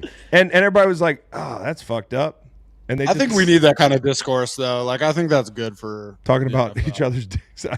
Yeah, that's good. He said, yikes. I have moving on. I have 2. So you took the other side of the big window, and you took the other side of the dick. I'm trauma. pro TikTok. Like that's good for society. I know, but That's when good when your boss, like we are joking, but when Yeah. your boss is talking about your meat Yeah. openly, like no other boss in America survives I mean, that. Chris, technically I work for you, so if you got You anything did wanna do that. say, I did so talk now's about his the meat time. earlier, but did. it's on y'all. Y'all need to get HR. You're Jerry-esque. I am Jerry-esque. I'm HR. But I'll tell you what I'm not going to do is I'm not We going have to the build green light. I'm not going to build a giant window and blind you guys in my stupid stadium. I mean, you know what he said? He goes, they asked him about curtains. He goes, well, let's tear the damn stadium down. Build Right? another one. Are you Right? kidding me? Yeah. Yes, you should tear the Nah. stadium down and build a new one. You got that much money. The stadium's ugly, and now it's hurting your team. Bro, imagine you build a house and people start talking shit about it. Well, if I build an ugly house or a house that like hurts my children, like imagine I built a house with no staircase and the kids had to like jump down a story every time they had to go to breakfast. Imagine me sitting at the table and being like, figure it out. Every kid. What do you want me to tear the house down? Every kid that sleeps over has to jump down from the second story to the first story. You have to wear a blindfold in the house. Yeah, That's the one caveat. It's crazy. Your kids just got to do part. They asked Ben DiNucci. Ben DiNucci tweeted, "Still blows my mind. Someone signed off on getting AT&T Stadium built right in the sun. LOL." And then a fan said, "Did y'all ever talk about that in the locker room?" He goes, "Oh yeah." And he was there for what? 2 years? Yeah. So yeah. Again, no interest in the coaching change. I know what you're doing, Jerry. You hate this guy. Mm-hmm. You hate him. No, I wouldn't. My worst enemy, I wouldn't make him coach the Cowboys right now. Speaking of that, worst seat mentions going to Mike McCarthy right now just because he just is in a terrible spot. No question. And then another mention Yeah. in here, I'm going best flight to Nick Sirianni. because after giving that interview and slipping up, talking about Jalen's ankle, like if you had went in and laid an egg this game, I can just imagine what like Philly media would be, how they would be on his ass right now. Yep. So that flight home must have felt amazing to just dog stomp the Cowboys. Oh yeah, that might be the best flight right there because this team hasn't won there a lot. You know, like they haven't won there a lot. I mentioned this earlier. I want to say something nice about the Cowboys. Overshown, a lot of fun. Guy's a hell of a player. The question is going forward, do they win at home this season? Yeah, that was your big like back who do porch. they have left? So they at home, it's Houston this week. Nope. Then the Giants in week 13. That's the one. Cincinnati week 14. I am going to be I'm going to be. We're going to have a Giants watch party. Now, I know Eagles fans are like, when are you going to talk about us? Enjoy the funeral. You know, give us 3 minutes to bury the Cowboys. I actually asked Reed, I'm like, should we like start a fire in the studio? Like, should we risk structure fire to like cook the Cowboys? Like lighter fluid, the whole thing. We're not going to do it, but they're absolutely cooked. Right. And when you have Micah Parsons after the game saying like, oh my God, this is the quote, Mike can leave and go where he wants. You want to win games and do great things with those legends who put in more time and more work than Mike McCarthy ever did. Until he said than Mike McCarthy ever did, I might have passed that off as somebody asked him and said, do you feel bad for Mike McCarthy? And he was like, bad for Mike McCarthy? We're out here playing. But then when you put that at the end, like obviously it's it's not good. And a guy that I'm quite frankly surprised they didn't trade before the deadline a little bit. Micah is Atlanta. I gotta respect what Micah's doing right now because he knows the season is over and all he has is the views of his podcast. You're right. He week by week is marketing. running it up. And the reason why I'm okay with it is because, yes, he's been hurt, but he came back and he had an impact. No one really had an impact for the Dallas Cowboys not except for him, but he made some plays. So if you want to talk a little trash, the season is out the window. Do your thing because he probably did one out of there. He probably did one out of there. He doesn't care at all about his performance on the field as like a perennial all-pro guy, like how many sacks he gets, things like that. I think what he's really concerned with is just creating buzzy media sound clips so that his podcast gets more clicks. Like I think you're definitely right about that. He did both, though. He did tweet out earlier today. No, that's what I'm saying. He did both. So like he's doing exactly what he's supposed to now. But I think Beau's point, and it's layered in sarcasm, is I'm glad you picked up on that. I don't know. I don't think they did. So here's my point. You can be upset at how bad your team is. Like, listen, I've been on bad teams. Like, you've been on a bad team. Like, it's terrible. So, like, you got to give him. I mean, it's not the right thing to say. I wouldn't say it, but like, you got to give him the benefit of the doubt that he's not just doing this for the podcast. In my opinion, I'm giving him. But, I mean, I'm just saying it all works. I don't think he's doing it purposely. I just think it's a great thing. Like it's just working out well for him. I think chicken or the egg. I think he's a guy that likes to use his voice. And he's doing what he does. And also the reason why I'm saying I'm okay with him doing it is because when Micah's on the field, he's playing hard. He's playing hard no matter what, and I respect that. Even when you're on bad teams. Oh no. So if he wants to be honest, just fitting blocks. And if he wants to be honest about what's going on, and don't forget, he can. Why not? The Cowboys had effort issues early last year against the Browns. I just remember in my head, like, remember the beginning of the season? It was like guys were just loafing and shit. Like, I just don't know that they have like a great locker room, anyways. No, where it's like, they can't. And then you lose Dan Quinn, and you lose him in division. And then if Dax was the vocal leader in there, he's hurt now. So it's just like he's hurt, but they got him on the sideline. He almost got ran over. Crazy. Did you see that? Yes. It's crazy. His hamstring's off the bone. That's what they say. And you got him like backpedaling because he almost got the chain gang treatment out there. Yeah, dude. Still taking hits. And we didn't even talk about the Mingo trade, dude. Yeah. Like that was the big. I think he's trolling. I think he might be trolling. Right? He's taking. I don't know. Just trying to distract from the sun. Blocking players' vision and Helios Jones, bro. The sun god. The sun god. I want to talk about the Eagles though. The Eagles are good. I think the Eagles are good now. I think the Eagles are like not because they beat the Cowboys, but Yeah. like they have put in enough quality work over the last month of the season where I feel pretty good about them. I'm not saying, hey, this is a big test Thursday, but this is a place you haven't won, and there's still that part of the Eagles where at the end of the first half, you're playing with your food a little bit against this team, and you're lucky that they're kind of the way they are right now. Mm-hmm. And I'll give them a pass because of the gravity of going to Dallas and winning. It's a divisional game. You haven't done it in a while. I think they had to get out and jump these guys, and they were close. But obviously, you throw the pick, you fumble the football. I thought the biggest, and ironically, the biggest turning point in the game was the Sun. Like, if he catches that ball and you don't go down and score before the half, like, you're in a ball game, dude.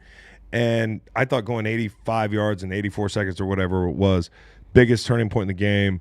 And Jalen Hurts, I know he didn't take care of the ball early, but I just want to take a macro view of the guy's performance. Like, I think he looks really good right now. Yep. And some of the balls outside the numbers, some of the deep balls, some of the red zone stuff, like avoiding rushers, moving in the pocket, finding people late in downs. Like Johnny Wilson, really nice throw. Really good to see him involved in the offense. He was pressured on half his dropbacks, and I think some of those pressures are on him. Okay? Like, that's one thing about Jalen is, like, sometimes you just got to get rid of the damn ball. So this isn't necessarily all an offensive line thing, but 7 for 9 for 114 yards and 2 touchdowns under pressure. Mm-hmm. So very good. And, another thing I noticed in the chaos at the end of the game was Huff didn't play a lot. He played like 12 plays. Had a sack. Had a forced fumble. I think on Trey Lance, right? And Zach Bond just continues to play great football. This group has turned it around in a big way. That Zach Bond signing, we talked about this in preseason, Bo. Like when we went to Philly, I don't even think he knew he was going to be so important in Philly. Like when we talked to him, it was like, bro, you're going to play a big role. And he was like, yeah, I'm just happy to be here. Like all he was asking us for like Rex. He's like, what place do you like to go out to eat in Philly? I'm like, my guy, like you're going to have a great year. Like enjoy it. You're not going to pay for food if things break right for you. So he could be that signing for them.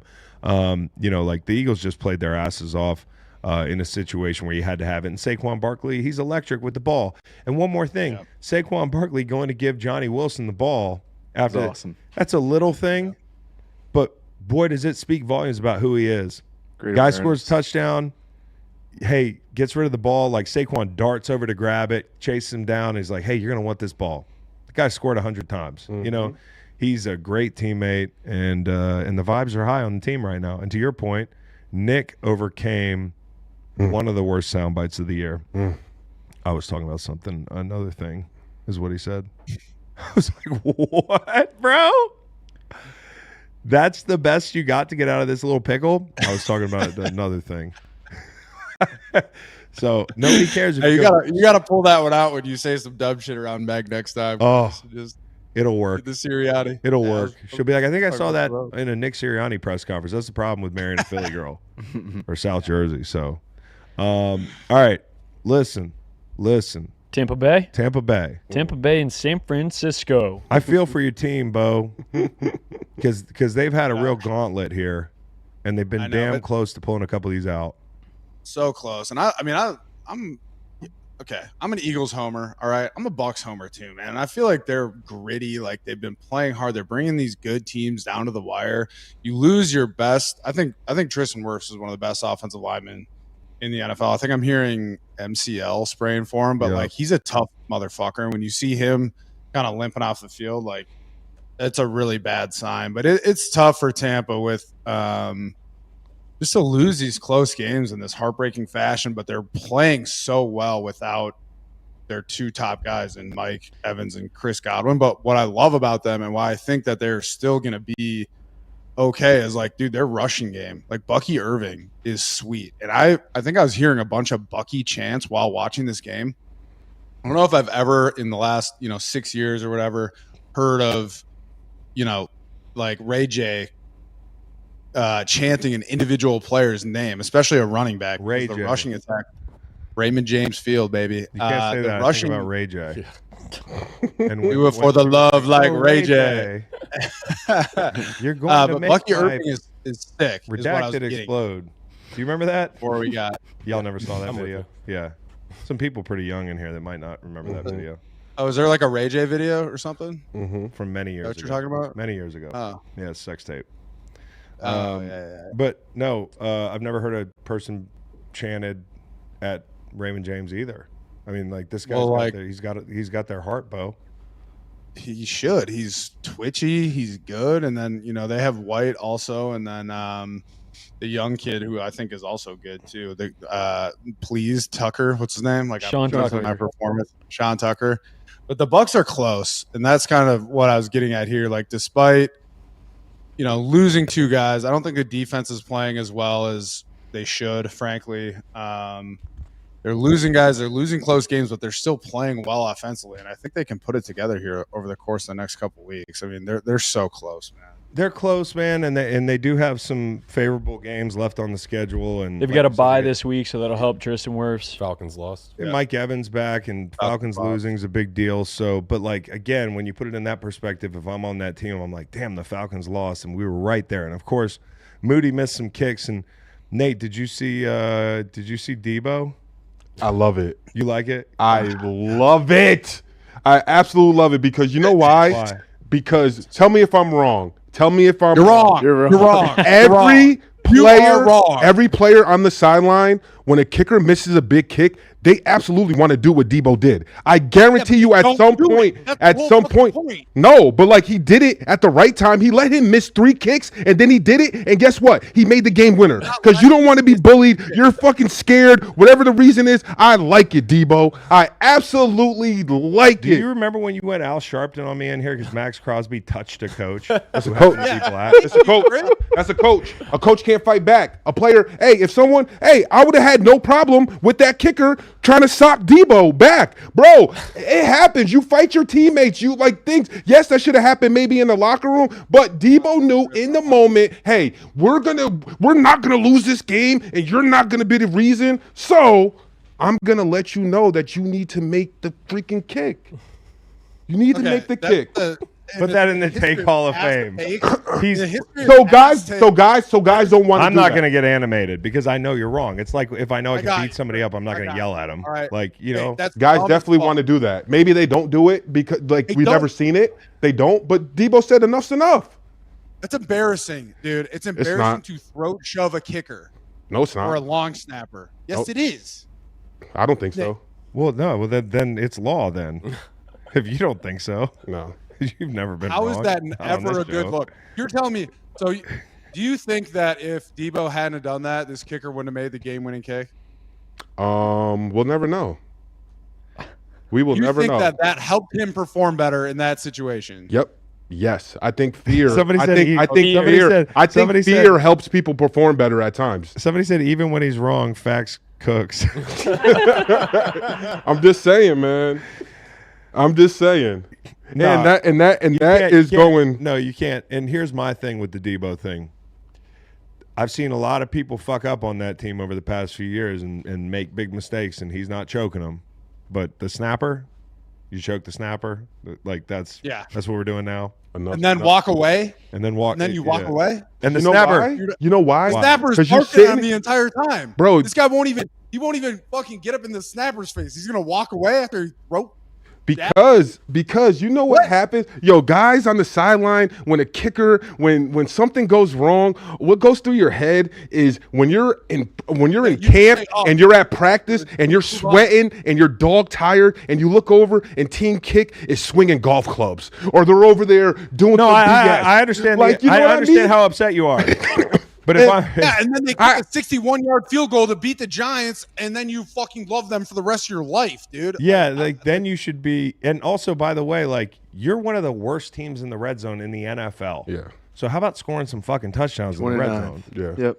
Okay. Like so, the irony of like choking your kicker is he's been the one that's been. Yeah. Now he's been hurt, right? You know, because of the high ankle and the whole thing. But like the snapper, like we're like here's what if I had to guess what happened is like he said something to the kicker and And the kicker snapper said, came to his yeah defense and like he you're should. supposed to. Team kick, yeah, you ride together. And then he chokes the snapper. Like, oh, hey, I'm talking to him. If you want to get in it, then you get it too. Like that's how it. That's how it I'll is. tell you what. If I was a snapper, I would have body slammed you. And then you would have had every right to. But fear rules everything. They're obviously scared of Debo. Debo is a name of a bully. You could have a bully. Well, he's a bully. I'm not. But here's the deal. Well, I'm towing dangerously close to the line of like inciting Debo or the snapper. Like this is two grown men that had a really ugly moment. But it's an ugly moment. You're not supposed to do that. And I cannot believe you sat here and took me to task on Max Crosby, who wasn't even mad. It was a coach. It's different. And that goes to like moving on to the mentions. My fly on the wall is Debo and team kick. My fly on the wall is going to Debo and team kick, probably on the plane, drinking, laughing about what went on and how I'm not gonna miss a kick again, Debo, because I don't want you to choke me out. Debo's sitting there in his leather outfit and his sunglasses Hey, now that in first class, and Pepper comes up to him and he's like, "Excuse me, Debo, thanks for shoving me in the neck, because that's what won us the game." You think that's how it went down on the plane? I mean, that's my fly on the wall. I think it's on site for the snapper. Speaking of mentions here, this is actually my drip king of the week. Skies Walking out, in there like out. a bad man. I like this leather outfit. It's tough to wear leather in Tampa. It's a hard look to pull off. It's Max is moving on. Believe me, but you see him walking in here in all leather like the bully that he is. He knew he was going to choke someone. He just didn't know it was going to be the guy on his own team. Somebody said, this is the funniest shit. Ashley Taylor, Fax is moving on. He just ended his Hall of Fame take before anybody could continue to poke holes in it. Oh, they love you in the chat, Nate. You really, it's like your little fiefdom. It's like this is like your little fiefdom. All the people in the chat, bro, they love you even when you're wrong about stuff. They love you, bro.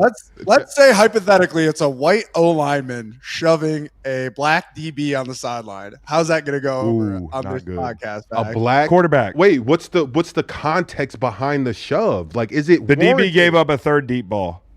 Yes, or a PI, or a PI. How about the DB gave up? Yeah, like you think it's warranted to had his back shove your teammate in the throat? No, I think it's warranted that one of your other teammates can yell at you. If someone else comes to your defense and tries to like come to your rescue, then you get it too. Like I'm just saying, Debo was yelling. Teammates yell at each other. No question, teammates don't generally do that. They yell at each other, yes, and like it's like a faux pas thing. Hey, the kickers. I think we're too easy on kickers. I hate when kickers now. You don't like kickers, listen. I don't like kickers either. I hate kickers too, dude. Look, when kickers miss field goals, they're the only player on the field that still get dapped up and head taps like, "Oh, you'll get them next time." No, you're right. That's stupid. I hate that. That's stupid. Like, you know what I'm saying? I don't like that. But you're letting that cloud your judgment, in my opinion, on this individual situation. They get babied enough, man. They get babied enough. How many misses is allowed in a game before you get a throw punch? Bro, like I think Debo let him slide 2 misses. If you want to keep it real, they still have a chance to make the playoffs, man. I think this is going to be great. In the spirit of keeping it real, I'm going to keep it real and talk about the football game. I thought that the Muff kick kind of ended up. It's the same guy that Muff won in the Super Bowl. I didn't even realize it. Earl Luter. And he didn't muff it, but he got blocked into it. Friendly fire thing. Yeah, friendly fire deal. It's as a special teams unit for that to happen. That's how when you don't score touchdowns in the red zone, which I guess somebody should be shoving Debo over that and fucking Brock Purdy. You probably walk up to Brock Purdy and just bitch slap him or whatever. Yeah. Like just Might as well. Like come on, bro. That's just being a good teammate, right, Fax? Yeah. You know, just being a good teammate. I just punched my quarterback in the face because he threw a pick. So I think, honestly, it's a situation where you think the Niners are going to come back and roll because they got McCaffrey. You knew it would be kind of a runway game for him, even though they used him a ton. He really didn't get off like that on the ground.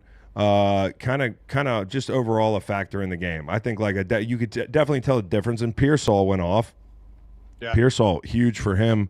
But McCaffrey, just to beat David on the wheel for 30 yards. Mm-hmm. That's why you have him in the game. I mean, it's the run game too, but it's that's huge. And then you had some vintage Kittle moments. It's like the playmakers came alive and they had a ton of yak.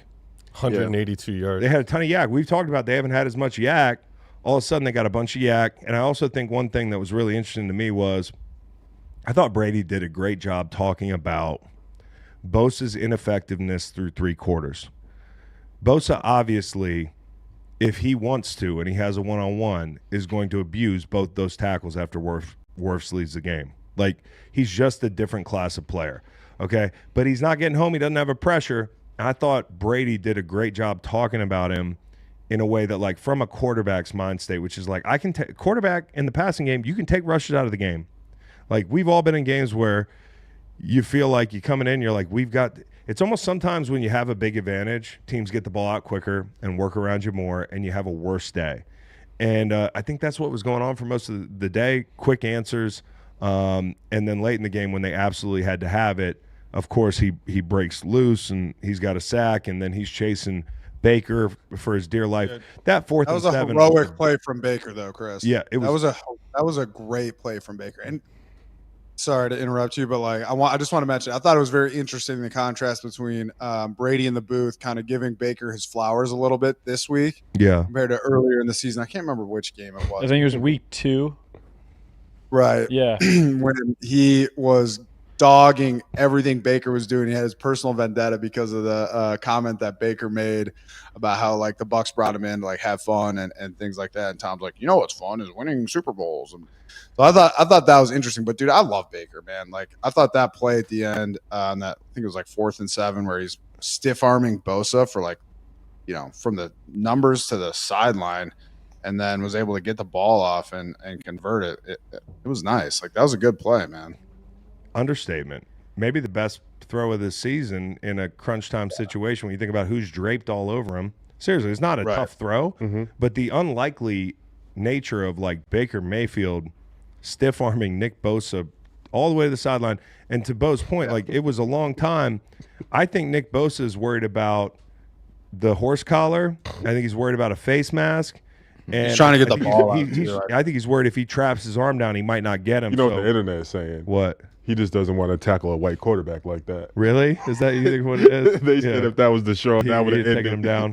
He would have ripped his shoulder. But either whatever it was, whether it was a politically motivated missed sack or what have you, my man was gassed in that game. Like going down there is a real advantage. You talk about Miami and like it stays hot, man. And you know this team. Off a bye week, you know, when they're supposed to just roll, like sometimes it can be hard to get your feet moving again. And I think as the game went on, the Bucs just continued to possess the ball and got these guys gassed. Like Nick was gassed in some spots in this game. So Tampa has a bye next week. Are they still alive? They're alive.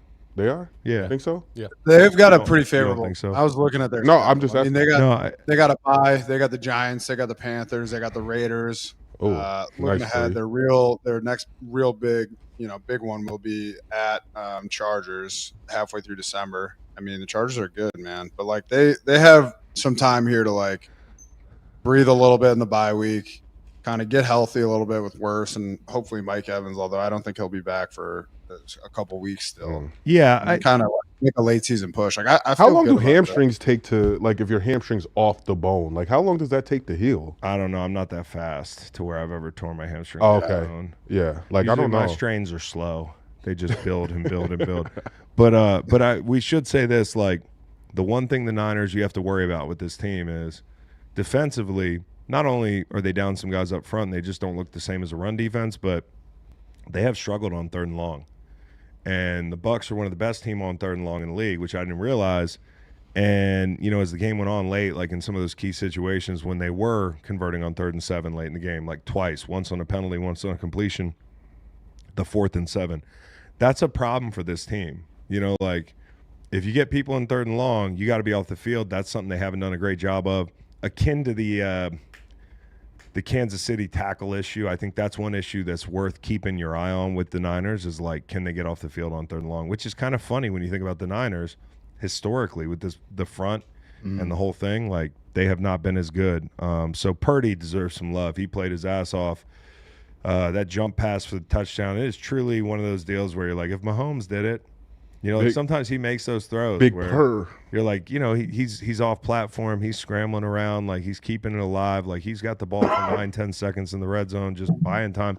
The guy is a really good creator, and he was blitzed on 27 and 42 of his dropbacks, 64% versus Tampa, and he was 18 to 22 for 274, 2 touchdowns, and 148.9 passer rating when blitzed, which made it all the more confounding to me that with the game on the line, they didn't heat them up a little bit more. I think there was one play where they just kind of they just rushed. I mean, they didn't bring extra guys on that last drive, and you're kind of like, bro, I would have liked to be a little bit more aggressive. And same thing at the end of the Detroit game. Maybe I'm mixing it up, but the end of the Detroit game, I would have liked to see them man up in that situation. Going all the way back to that game, you know the one I'm talking about, where they hit St. Brown. Mm-hmm. Al-Shaair is really fast. He's sitting there in zone, and you know it's like there's nobody there. It's like, so I just have a pet peeve when teams have the games online. You got to make them beat you, man. Yeah, and you typically know where the ball's going in those situations too, like with the Lions. Gotta have it's it. Going to St. Brown every time. Gotta have it. And I will say it might just be first game rust, but CMC looked a touch slow to me. No, hey, I can't say your name, man. Luis Enrique. Oh no, I can. Luis Enrique Justiano. Bowles blitz Purdy. He just saw it coming. Yeah, he was shredding him the whole game, and there were a couple snaps on that last possession where he continued to do so. Yep. But to me, with the game on the line, you got to be able to get to Purdy. Like you just. It feels like you work so hard to get down there and kick the field goal. It's just such a disappointing deal that they go right down. And, you know, Niners, off they go, off the bye week. And they are 49ers 17-2 in all games played after their bye week since 2022. Damn, dude. Good spot for them. Let's go. Come Vikings and Jaguars. It didn't look like a great spot for the Vikings. A little bit of a slow game once they got to the red zone. I do want to say this. Darnold, we should worry about Darnold right now. Like, he's not playing well. He's kind of regressing. But I thought the second pick hit the ground. Tanner, you were watching this game, like, real close. I turned to you, and I was like, I thought the ball hit the ground. Yeah, I mean, even I went back and looked at it, and, like, on Twitter, it looked like it hit the ground. When I, like... Well, if it looked like it hit the ground on Twitter, it fucking hit the ground, Hit the Tanner. ground. That's what I'm saying. Yeah. So, I you know, like, not his best game. Not his best game at all. But, again, like, finding ways to win. You know, you win 12-7 or whatever it is, or like, you know, it's like it's not easy. It's not easy to win in the NFL, and you know, it's not easy to possess the ball for 40 minutes in the NFL. That to me is like, there's a lot positive that happened in that way. The quarterback has to finish these damn drives. No team has lost a game in which it allowed 0 offensive touchdowns and forced 3 interceptions since 2000. Kendall Hinton led Broncos. This is wild. Kendall Hinton game. This is from Bill Barnwell. This is my gosh. this is when wild. he was the wide receiver. Yeah. That's playing. COVID. Yep. Jesus. All right, here we go. Here it is. Kendall Hinton led Broncos had 24 more yards of offense over the final 3 quarters of their blowout loss to the Saints. That's from Bill Barnwell. Gosh. That's why I have worst flight going to Sam Darnold, even though they won. 3 interceptions, no touchdowns, and Nick Mullen whispers. Yeah. Can you imagine that? Nick Mullen. They're whispering Nick Mullen, and I got this team to where it's at. What if it gets a little louder? Nick Mullen. Nick Mullen. I think I mean, if he doesn't play well next week, who do they play next week? They They got a big game coming up against. He's gonna the walk in there. Cardinals. He's gonna They walk have in the there like Titans. Denzel. When Denzel, Oh yeah. you're all gonna be in They got Pelican the Bay. Titans I'm and the putting New cases Bears on all and the you Cardinals. bitches. On all you. I don't know, man. I don't know. I don't think I've seen enough to talk about a quarterback change. Maybe whisper. about No, them, they but- don't need a quarterback change. They just need Darnold to They stop need throwing Darnold. picks in the red zone. KOC is unconcerned. I think there's 2 takeaways for me from this game, Chris. None of them are very football related. The first one is I feel like Doug kind of knows he's out in Jacksonville. Some of his media responses post game have just been getting increasingly like, Fuck you. yeah, just like you guys wouldn't be able to understand this play anyway. I'm not going to tell you. And then about Ben it. Solak's all like, right. here's what happened. It's like, that's funny. And then I don't know. This I is have a all personal 22. take. This is a little bit of a hater take. This is a huge hater take. Mac Jones, just not a likable guy. I don't know what it is. I don't know. I know your what it boy is. Ninkovich absolutely does not like him. he is not likable to me, and I just am rooting for his downfall. You know what's crazy? To piggyback off that, Yeah. even worse for the Jaguars, Uh-huh. I think the fact that Mac Jones is there, Yeah. it ruins the Bill Belichick sweepstake because no way in hell he's going there to deal with I Mac think they Jones can. again. You know what's funny? I think they can get rid of Mac Jones. I know. But What if they were like, immediate? What if just like Shad Khan's like, Shad sorry, Khan's Bill. like, Bill, I'll give Yeah, you yeah. $2 trillion. I mean, he said this is the best team that they've ever had. That has got to be one of the worst Takes ever, takes right? ever. Like one of the worst ever. Like just awful. We should put Nate and Shad Khan in some type of takeoff. Take off? That'd be great. That's pretty good. That's good. He fucking just he fried you right there. Sam Darnold and Mac I think I Jones. just got some grease on me. Sam Darnold and Mac Jones have played each other twice in those games. They've combined for 663 yards, 1 touchdown, 9 picks, 2 lost fumbles, and 7 sacks. The year I was in Jacksonville, it's crazy. I think That's we won. wild. I Are those typically Week 10 games? yeah. Yeah, is that fall back? I think we won like a Monday night game or a Thursday night game. Our only primetime game, I Right. think we won with 4 field goals against I don't know who, and they only scored a touchdown or field goals. That's crazy. Dude, I played Mac 20 Jones of those needs games. a throat punch from Debo in my opinion.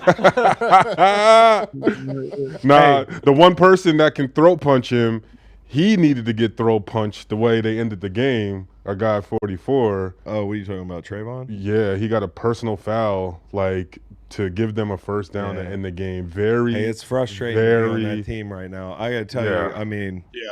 thank God that place is next to the beach so you can walk into the ocean and never come back. Especially probably frustrating to be on that team, especially as they.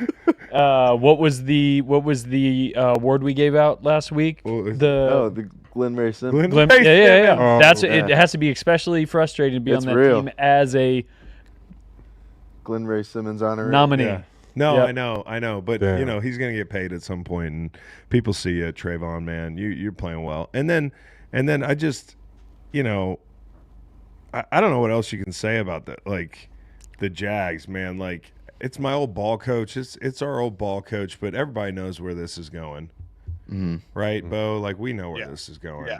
and it's tough. It's one Just of like, the, why not fire him already? I mean, I just don't know. I don't know why you wouldn't. It's tough, man. Fuck, dude. They just look hapless. They've looked hapless and like hopeless. Like I think sometimes, you know, I asked in London, I was like, is the team, has Doug lost the locker room? Has the locker room lost Doug? You know, it's just so bad right now. It is wild. You know what I mean? It's like the team has played so bad at times. You brought up, what'd you bring up just a little bit ago? I wanted to piggyback on something you said. What was the factoid you brought up or the point you brought up? Damn, I can't remember it. Damn, I don't know which one. No, I was, man, it was a good one. It was a good one. But you talking about like aesthetics or just about like football stuff? I don't remember. You don't remember? Okay. I got lost in your takes. Well, I got to take this you might like. What is it? So anti-bevel, I'm giving it to Jacksonville. Yeah, I didn't like their jerseys, Yeah. but as much as I didn't like their jerseys, I loved their helmets. The all white, the white helmets the kinda- white Yeah, helmet, that was nice. the black face mask, and just the big Jaguar logo. Like that's what I said earlier. I don't know. I just think less is more, and like just one logo is fine. No stripe, no extra, whatever. I think that looked appeasing. Mm-hmm. Other than them losing and looking like dog shit on the field. So anti-bevel, but a bevel. But a bevel. Okay. Like all in one. All in one. The Jags don't need to make it difficult. They need to wear the get-ups they wore against the Colts every week. Yeah. Yeah. It's just, I mean, like, how easy would that be? We'd all be happy. Anyways, man, the Vikings, they need better play out of the quarterback. That's it. That's what Bo was talking about. I mean, it's mistake. Early in the season, they made a lot of mistakes in the red zone. He made close to a lot of mistakes in the red zone. There were balls where he got away with it. And we said, hey, he's got to clean this stuff up early in games. Yeah, this just turned into one of those Did things. you see the Cam Robinson play? He Got on in a the little shit, yeah. yeah, and like I wonder if there was any like, damn, he got out.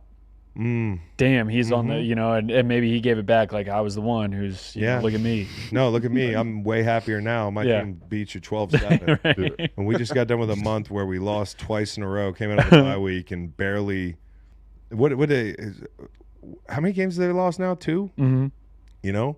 Well, who'd they play last week? Indianapolis last week. They lost like shit Detroit last and week. LA the 2 before. They looked like shit last week. They look like shit this week. You know, before the bye it was you said New York, right after the bye, it was right Detroit and the Rams that they so lost it's just to. been a long month for them. Like they're due to break out of this thing. Who you know? Kudos to them for winning when they're in a slump. Honestly, that you know. And who was it on the Vikings? I want to give them a shout out for doing the Ray Guy celebration. Oh, that was hilarious. What did he do? He did the celebration of the Ray gun. Oh, Ray Gun. Yeah, You said Ray Guy. I was like, what did he punt the ball? Ray Guy. Ray Gun. It was Cam Bynum. Shout out Cam Bynum. Shout out Cam Bynum. The Did Ray Gun retire? Oh, I heard allegedly, yeah. You know, I almost feel bad for her, but I don't. Well, she retired on top. On top. I love that. For real, dude. Look at her. She retired on top. Bro, he did this like so perfectly. I think this is so fun. That was awesome. It's so great. All right. The Rizzy game. Little hate week. Hey, before we get going for the Saints, I got a best seat award, and that's for the Saints social media director. Hope Francis tweeted out something. He did like hashtag Saints, so it attached the Saints, the fleur de lis. Yeah, the fleur de lis, precisely, Cowboy, to it, and then they had some fun with it after on social media. I thought that was pretty funny, man. And they got a huge win too. Like, guys, also I really forgot to helped them give out. my worst flight. Yep. Beau, since Auburn, their basketball team. Oh, did you hear about this? Did I? Yes. Did I? Shit. Auburn plane returned back home due to horseplay between players on the flight that could have escalated into a fight. Sounds like it did. Source told at Field of 68. This is from Jeff Goodman. Auburn was about 45 minutes en route and had to return home. Source said they were expected to take another plane to Houston later tonight. Tigers play Houston tomorrow night. How'd that game go? Auburn won. Mark Titus has a great breakdown on all of Does he? Yeah. Check it out. Yeah. Oh, yeah. incredible. Auburn won. And supposedly, because my homeboy, he works for OTE, Overtime Elite, and supposedly this kid is like a fiery kid. He can jump out the gym, and he's a good player.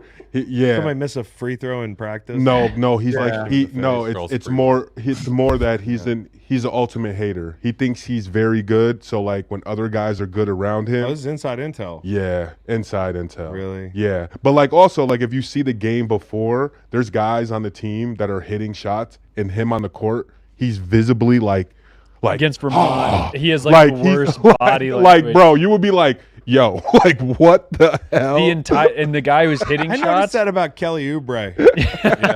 Yeah. You know, I don't know the NBA, but I went and sat at a game and I was like, he doesn't look happy to not get the ball. Like he's kind of frustrated. They just scored. Me guys. I'm not saying Oubre's a me guy. But some guys are like that. Like, hey, I want my points. If I'm open, like I don't care if we scored. Like that ball should have went to me. Yeah. But the fact that they got in a fight in the pilot, I can just imagine the plane was probably shaking, right? Like I'll turn this damn plane around. And he did it. The plane's not shaking. You don't think so? Like if me and you were on a flight and we start like getting into a fight, you don't think it would affect the plane a little bit? No, what? Bro. I don't think you and I would shake a Cessna. Bro, when I'm on a small plane, like they make you planes from here because of turbulence on the outside, bro. From here to Charlotte, like weight things, like they be making you move seats because of weight distribution and stuff like that. I understand, but I'm assuming with a college basketball team, the Embraer is not full to the point where like you can't. You know what I mean? So why would he care? Why would he care to turn the flight around? I think it's an interesting concept. The thought that we could shake a plane by getting into a fisticuffs on the plane. Yeah, maybe. I don't agree with that take. You don't think so? No, I don't think the plane's shaking off two combined 500 pounds rattle around in there. Well, why am I getting moved around on flights for weight distribution then? Maybe that's a conspiracy. Maybe. You ever think about that? No, but I've gotten moved around and I know, so have I. For that. So have I. But I'm pretty sure it's to conserve fuel. Yeah. That's what I think personally. I don't know what it is, but Yeah, who it's knows? not, like, hey, no fighting in the aisles because it can shake the plane. I think the problem with fighting in the aisles is, like, you don't need chaos at 20, 30,000 feet. Like, Is that you're on a plane? yeah, you're on a plane. It's like snakes are bad enough, but when you put them on a motherfucking plane. Snakes on the plane. All right, so And the fighting works well into hate week. hate week. Hey, listen, the poll is could a Nate and Chris fight shake a small plane? Come on, guys. 80% say yes. We need to call a pilot. Y'all don't know what you're talking about. As a former Navy pilot, yes.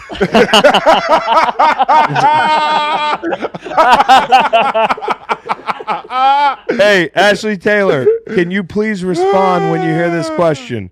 How big of a plane does it have to be for us to not shake it in a fight? Okay. He said Cessna, yeah. 737, no. Okay. Embraer, probably no. See, everybody Come on. wait. Let's wait for Ashley's You're response. going to tell me, Ashley, that if we were in an F-16, if I choke slam Nate, which is what would happen? Because my thing is, how did the pilots know that the Also, fight was Ashley, going happy on? Veterans Day, Ashley. Yeah, happy Veterans Day. Veterans Day. You know? I'm only Ashley's a asking great that man. because I just wonder if they're up there. Are you sweating out of your eyes? Yeah. The takes. It's like a contact sport making takes like you made today, bro. Your face is sweating. Oh my god. Oh man, that's so good. Yeah, it's funny, yo. But an Embraer though, Ashley. All right, I told you all about these interim head coaches. I had a parlay yesterday. Nobody cares. I had a parlay yesterday. Money line New England, money line Saints, and money line Cardinals. Selfish. That's a beautiful You part. didn't- That played out. That You paid didn't out share big. it. You didn't share it. Well, Selfish. you get because you're mad at me. You'd be mad at me. You'd be mad at me. Nah, All right, I'm gonna share my whole ticket with you on Sunday next. it's not gonna work now. It's been working for a few weeks. You check no, Matt. no. His newsletter's do- fucking While we're on this game, I got a worse good seat. this week. Go 2 and ahead. 3. Okay. Worst seat is the the Saints coaching, the locker room for the coaching staff for the Saints pre-game, where interim coach Darren Rizzi admitted that he clogged the toilet before. Yo, Accountability. Bro, what? Love it. What the- it's a Louisiana thing, dude. I told you.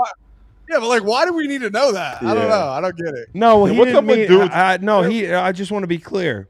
He didn't mean I took a shit so big I clogged the toilet. He's just meaning Sounded like it. my day started bad. You know, the Started toilet shitty. clogged. You know, it's not always the poop that clogs the toilet. But look, what about this though? What is it about getting a new office? Why is the first thing you want to do is take a shit in your new bathroom Well, that someone else like just had? I think you think he's got his own bathroom in there in the head coach's office? I think yeah. Yeah, I think that's that's what what he said. that's what he was saying. saying. The head coach's office. Yeah, it's Yeah. like Do probably you the think first time. head you- coach- Would Locker they room. change? Would they change offices? Hey, Like actually, he gets his shit out. hey, Does hot- he stay hot where he take, is? hot Yeah. take. Dennis Allen clogged the toilet. Yep. He left. Yeah, He left the way out big the door deuce in there. for sure. It was a setup. set up. It was a classic setup. Oh Toilet man. gate. Dennis Allen Someone said clogged in the it. chat. Toilet But gate. congrats, man. You know, that coach, I hear everybody likes him down there. You could tell everybody likes him the way they played.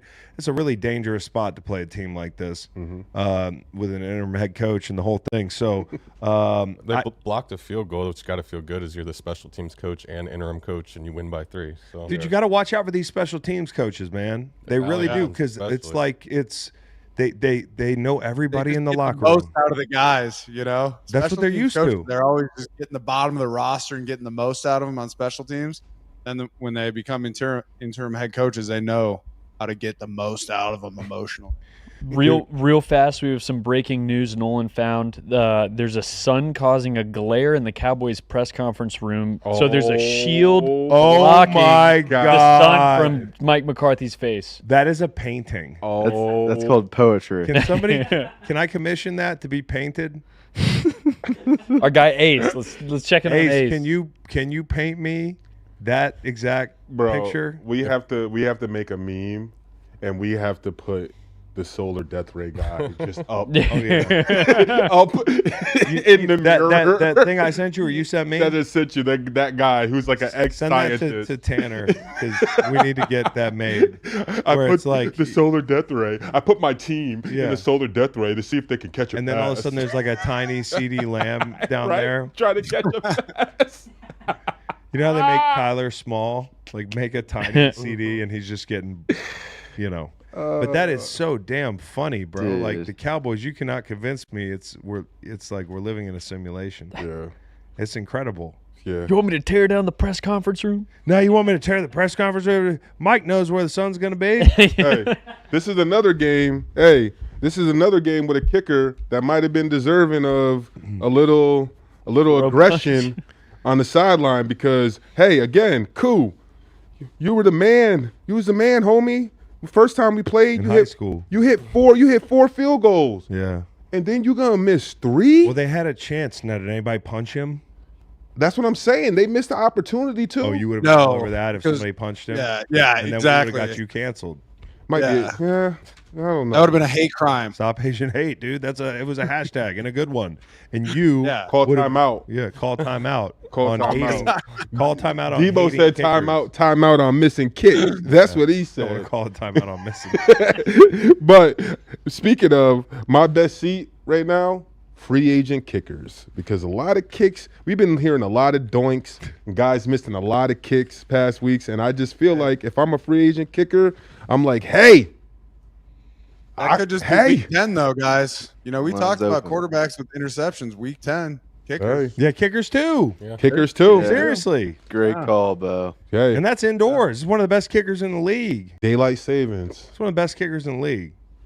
Hey, man. So, anyways, the Falcons, I know it's a divisional game. I know it's an interim head coach, but Falcons continue to sort of impress generally and then not sometimes. Yeah. If you want to know. Their pass rush is a huge problem. They got It's a big problem. no real pressure on him. Oh, man. Who said that and was a hater? Mm-hmm. I'm not saying like this is like, you're not a good team. You got a shot to get in the playoffs, but like they're just like they're pretty good. They're not great. And that to me is like They're still so close, though. Like, yeah, I don't know.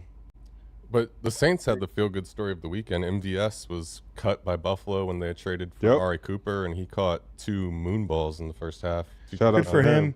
Good for Derek Carr, straight off of being dressed down by a former wide receiver in the middle of a game Mm-hmm. where they're neck to neck with the Panthers. Like, showed class at the podium, came back, got a win. Good for him. Yeah. And Does- good for Coach. And then good for MVS. Speaking of what Matt just said, that's my STL memorial going. Oh, MVS Yeah. STL Memorial. Yeah, man, got cut by the Bills. The Bills are doing well. You can't feel good. Then you get picked back up. No guarantees you're going to get picked back up. And I then, love it. you go out there, and when you get your number called, you ball out. We were talking earlier about how good teams or great teams find a way to win. Does the Falcons having multiple chances at the end of this game, does that make you think that doesn't put them in that? No, it's position? just one game. But if you want to know why, if you ask me who are the contenders in the league and who are not, I do not put the Falcons on that Yeah, list of no. contending for a Super Bowl because of certain holes in the roster. Yeah. I mean, just to be honest. And if we think back, a couple of games that the Falcons at the beginning of the year, they were really like, you guys should have lost those games. Yeah. You got win totals. You end up winning them. They're your wins. But if you look back at it, you're just like, great teams, they like, and it's funny on both stick, they find a way to win those games, but you just can't keep expecting that to happen throughout the season. No. Like it is have to hate win. week. Anything can happen hate week. Who does Atlanta have next week? Atlanta plays. Broncos. Ooh, Yikes. They're at Denver. That is really interesting. yeah. And I wish I Atlanta had hate won that. because I bet the Broncos, but the Broncos looked really good in a loss, and Atlanta looked bad. So But this is a game that the Broncos can go in there and Kirk Cousins can want to feel like he's the best quarterback in the league. I hate that. I hate that about guys. you hate that, Just lay down sometimes. Yeah. Yeah. Are you a hater? Big time. Okay, that's hate. All right, Hey, time out. No, wait. time out. Time out Okay, on so the hate. flyover games. New England and Chicago. Shout out Ashley. Welcome to O'Hare. Yeah. And now a defensive lineman is going to hit you in the face. Like, that's what it is. Playing in Chicago, really, really tough day for them up front. Took a number of sacks. This is a game I have Nine. I have not watched Bueller. 22. I have not watched Thank this you, game. Matt. Dude, they're But I down had both it tackles, I right? had it on the side TV, nursing this under. And it's the type of game where you just look away after 10 minutes because you know there's no points. Yeah. Fire Flus. I think, Let's get him a Fire good cell phone Flus. first. yeah, I heard Get his him a good cell keeps, phone. that's my fly on the wall. Cutting out. Yeah. What the fuck is going on with his cell phone? Because He they're just- asking him What I hard do. questions, and Yeah. his cell phone keeps. He's just driving and he's like, I want to. No, good for him. You know what? I mean, some might call that a coward's way out, but like, fuck these people. You don't have to answer any questions. Yeah. You're about to get fired. Why do I have to answer any questions? I'm sorry. Just talking Bad local service. radio. It's a dead spot. It's a dead zone. But this is I hate to say it, every week they lose, but like this is why we said it would be a process. And I do now, if Bears fans, there was something that happened yesterday where Caleb looked like he's not the guy in the future any more or less than he has in the past, 9-10 weeks of the season. I think he's your guy, but I think you guys all got a little slice of humble pie when it comes to how easy it is to just draft a quarterback and it turns around like immediately. That's not the case. You making this move, I was told we're going to compete immediately in the NFC North and in the NFC with this special young quarterback. The table wasn't set exactly right, it doesn't look like. Shane Waldron has been up and down at best, and Matt Eberflus are now talking about him, not working for this team next year. And so, like, what does that do to a quarterback, a young quarterback? Like, you're gonna have to change, play callers. You're gonna have to change the head coach. And the worst thing is, like, all this stuff that happens to a young quarterback, it's not for nothing. Like, it calluses. It calluses on your mentality. It calluses on, the way you play free. It calluses your confidence. It's enough to be under a lot of pressure externally. Then when you're under pressure on the field, you build bad habits. You don't do the right things. And I said what I had to say about DJ Moore last week and the way he conducted himself. And it wasn't just him walking off the field. It's been like a number of things. The vibes have not seemed good in this particular building. And now I don't know if they're going to make the playoffs. There was a time where I was like, hey, there's a wild card team as good as the damn defense is and as sharp as this kid can look when he's dialed in. I don't know. Patriots, though, they got to be proud, man. I've heard way too many people casually tell me Gerard Mayo's a bad coach. I've heard way too many people tell me that this year. I'm not saying he's the next great coach, but what I am saying is give the guy a fucking chance. What was the win total? You're now at how many wins? 3. 3? It was 4.5? The hell are they doing winning though right now? I don't know. That's part of trying to coach your ass off. Like, they have a franchise quarterback. Creating a They don't need a number one next year. They don't? No, they don't need the number one pick. You tank for quarterbacks, in my opinion. You really don't tank. okay. Like, as a player, I don't. But like, if you're gonna be less aggressive and you're thinking about your draft status, like, to me, there's a number of places this team can get better next year in the draft. Like, the thing that you're lucky about is you have a quarterback who's looked like probably a guy that you want to pour into in the future. And good on Gerard Also, Mayo. If you're trying to develop a young quarterback, like, tanking does nothing for you. Like, develop your quarterback through trying to show him the right way to do, to proceed through the NFL football season. Try to make him better and more comfortable. You don't want to tank and do that. You don't want to ruin his development. You made a good point there. The point is, when you go to that quarterback and you play him, and we all said, hey, you're going to get him killed. And, like, he has nearly gotten killed a couple times, but they're playing the guy. You are saying we are trying to build that culture. We're trying to win games. So to me, at this point, it's now about, like, if you're Gerard Mayo, I'm sorry, but a young black coach does not have that luxury in his head. I can almost guarantee you that, of like, oh, I'm going to tank my first year. Now, you can say, hey, we're past all that. Bullshit, because I can't tell you how many people have come up to me and been like, Gerard Mayo can't coach. I'm like, what's your evidence? Like, we don't know yet.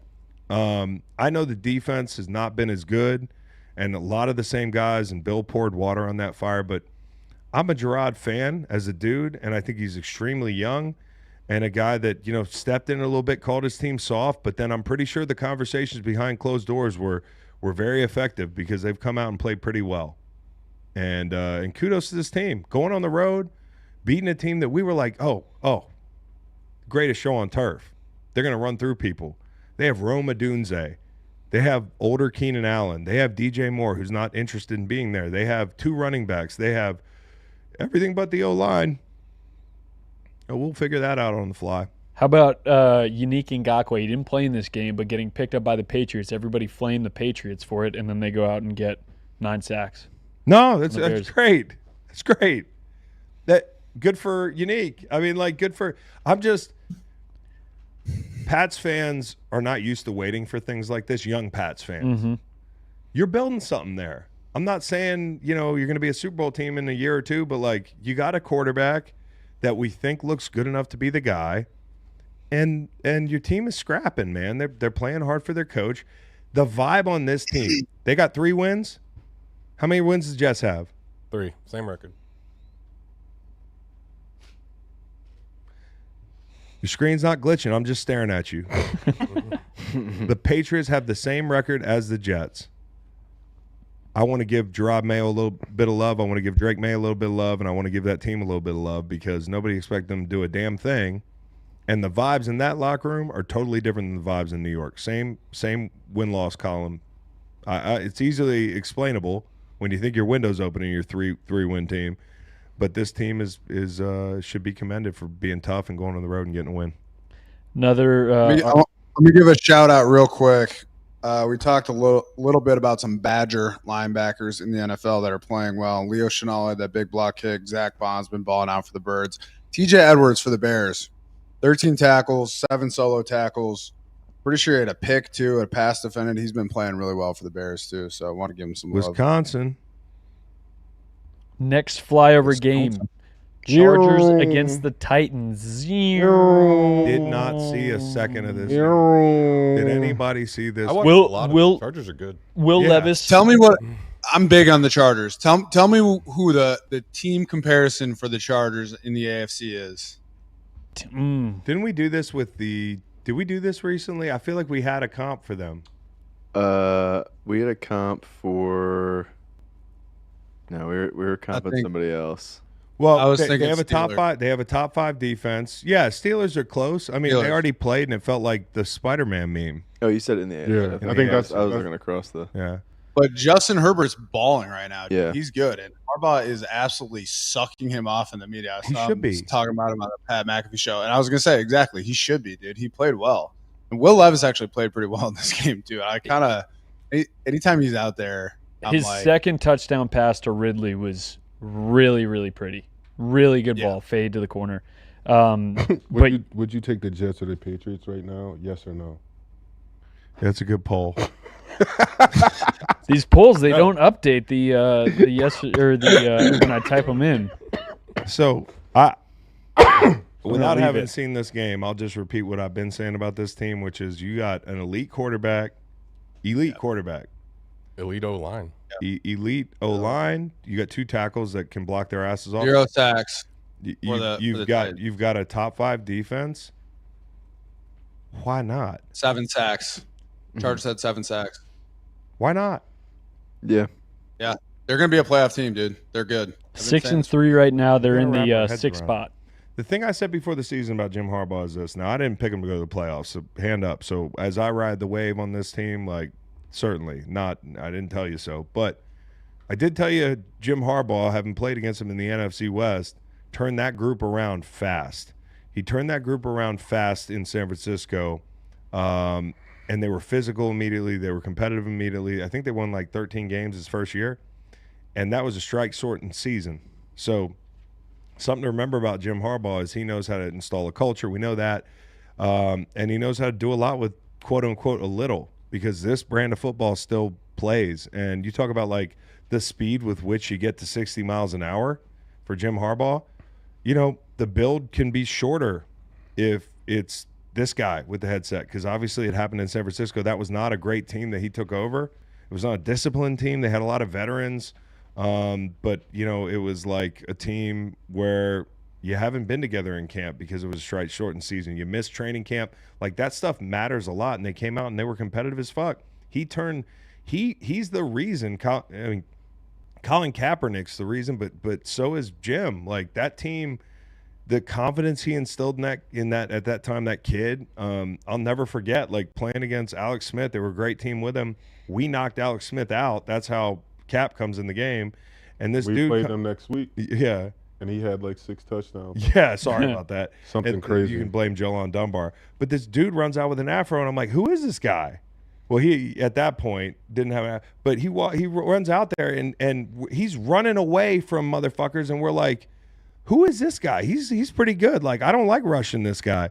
And then the throws he made, Jim gave him confidence. He gave everybody on that team confidence. You can see the way this team operates. They weren't supposed to be anybody this year. Mm-hmm. They were supposed to be just a team building and with a fun quarterback and nobody on offense. Helps to nail your first draft. McConkey's good. It helps to nail your first draft. Here's what they did in the draft. You remember the Bengals when they were like, "Oh, do we pick Option protection A, or wide option receiver?" B. Okay. Well, it's binary, and it was. And they survived. Like, Joe's gotten killed, but like Jamar Chase has helped a lot, and Penei Sewell is in Detroit, and that's worked out as well. Now, for them, they got the stud tackle, and they found tremendous value on a wide receiver. Like, they got both guys. It's a great first draft. Great. Where'd that guy work before L.A.? Baltimore Ravens. Joe Ortiz. Joe Ortiz. He knows what he's doing. Jim knows what he's doing. Greg Roman knows what he's doing. And I think Justin getting healthy is more of why it took a while to get them to throw the ball and open up the offense. So now you're seeing a fully formed team. Fun. Last, our final flyover game, Carolina against the New York Giants in Germany. Speaking of flyover, that is actually my worst flight for New York Football Giants flying back from Munich. You have an overtime chance, right? And you just immediately squander it, hop your asses on a flight, head home. That's a long flight. We don't love that. You're 2-8 on a flight like that, losing in overtime, kind of a heartbreaker. Bad flight. Yeah, but the good news is you're one day closer to the season being over. Because this is brutal for this team. And I was on the flight. I woke up with a massive hangover Sunday morning in Baton Rouge, got in the car, and like just turned on YouTube TV on my phone, and I'm thinking I'm going to watch like a pregame show, and I forgot about this game, and I'm like, holy shit. They're off in Germany, and immediately it was like the Daniel Jones is everything that people say he is show. I mean, like, I was in the air refreshing the score app, and there were situations where I was like, surely they're going to score now. And it was intercepted, red letters, every time. Or turnover. What the fuck? Yeah. What was the assessment? I didn't see. Bad. My assessment was that we should have named Brian Dable to the Glenn Ray Simmons list. Yeah. Like, he would have loved to have been traded at the deadline if that were possible. Hey, Kyle Long's in here. I think, unless that's a different Kyle Long. Kyle, prove your Kyle Long. That's him. I That's recognize his tag. Yeah, that's him. So, oh yeah. So, hey, Nate, you gonna hit him back? I was about to put Kyle Long in the chat. How'd your kids? How'd your wife? How'd your kids? How'd your wife? No, but I really do think. That, like I said yesterday, it's like a fucking act of war sending those two teams over. Chris, Like, NATO should have something to say. They're going to be talking about this in the parliament. our buddy Chris Allen said both teams should just stay over there and really hurt him even more. No. We want those teams back because I do have fun watching shitty football. Remember that. Like, there's some, and Chuba Hubbard's a beast, man. Yeah. Chuba Hubbard's a beast. That I got a lot of respect for running backs that are on bad teams and just got to gut it out. And You know what I don't like? what? When a guy like Chuba Hubbard, and he's a running back, and he's on the ground, and he's the best player on your team, When he's on the ground, I want old linemen running over, rushing to help him up. Right. Like every single play, bro. Every single play. That's your best guy. That's the best chance for you guys have to win. No, I know. Take care of him. He should punch them.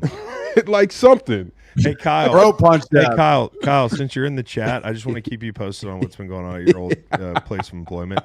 Nate is pro big windows in Jerry's world. He is pro Debo punching his teammate, and what else? Kyle's on my side too. Me and Kyle fought. We No, I got know, kicked but- out of a practice. He understands. You think He Kyle knows. would've We're talking about kicked- practice. Hey, he knows when you're frustrated. Sometimes you just got to get it out, and then you're friends again. You're brothers. I don't know that Pepper and Samuel are ever going to be friends again. That felt like one of those situations. Even if here's what's going to happen there. Kyle Shanahan's going to be like, Debo, I know he's just a fucking snapper, but you got to go apologize. It's a bad look. I'm telling you, that's what's happening. Yeah. And then Debo's going to go apologize, and Pepper, because he's just a fucking snapper, is going to be like, oh, it's all good, man. Just water under the bridge. But he hates Debo now. Or Guaranteed. in a perfect world, the snapper says, Debo, me and you, one-on-one, Mano y no mano. no cameras, let's just get it out. And he works Debo out. You got Pepper? Hey, long snappers be lifted too, man. You Kyle never said know. he never touched a snapper.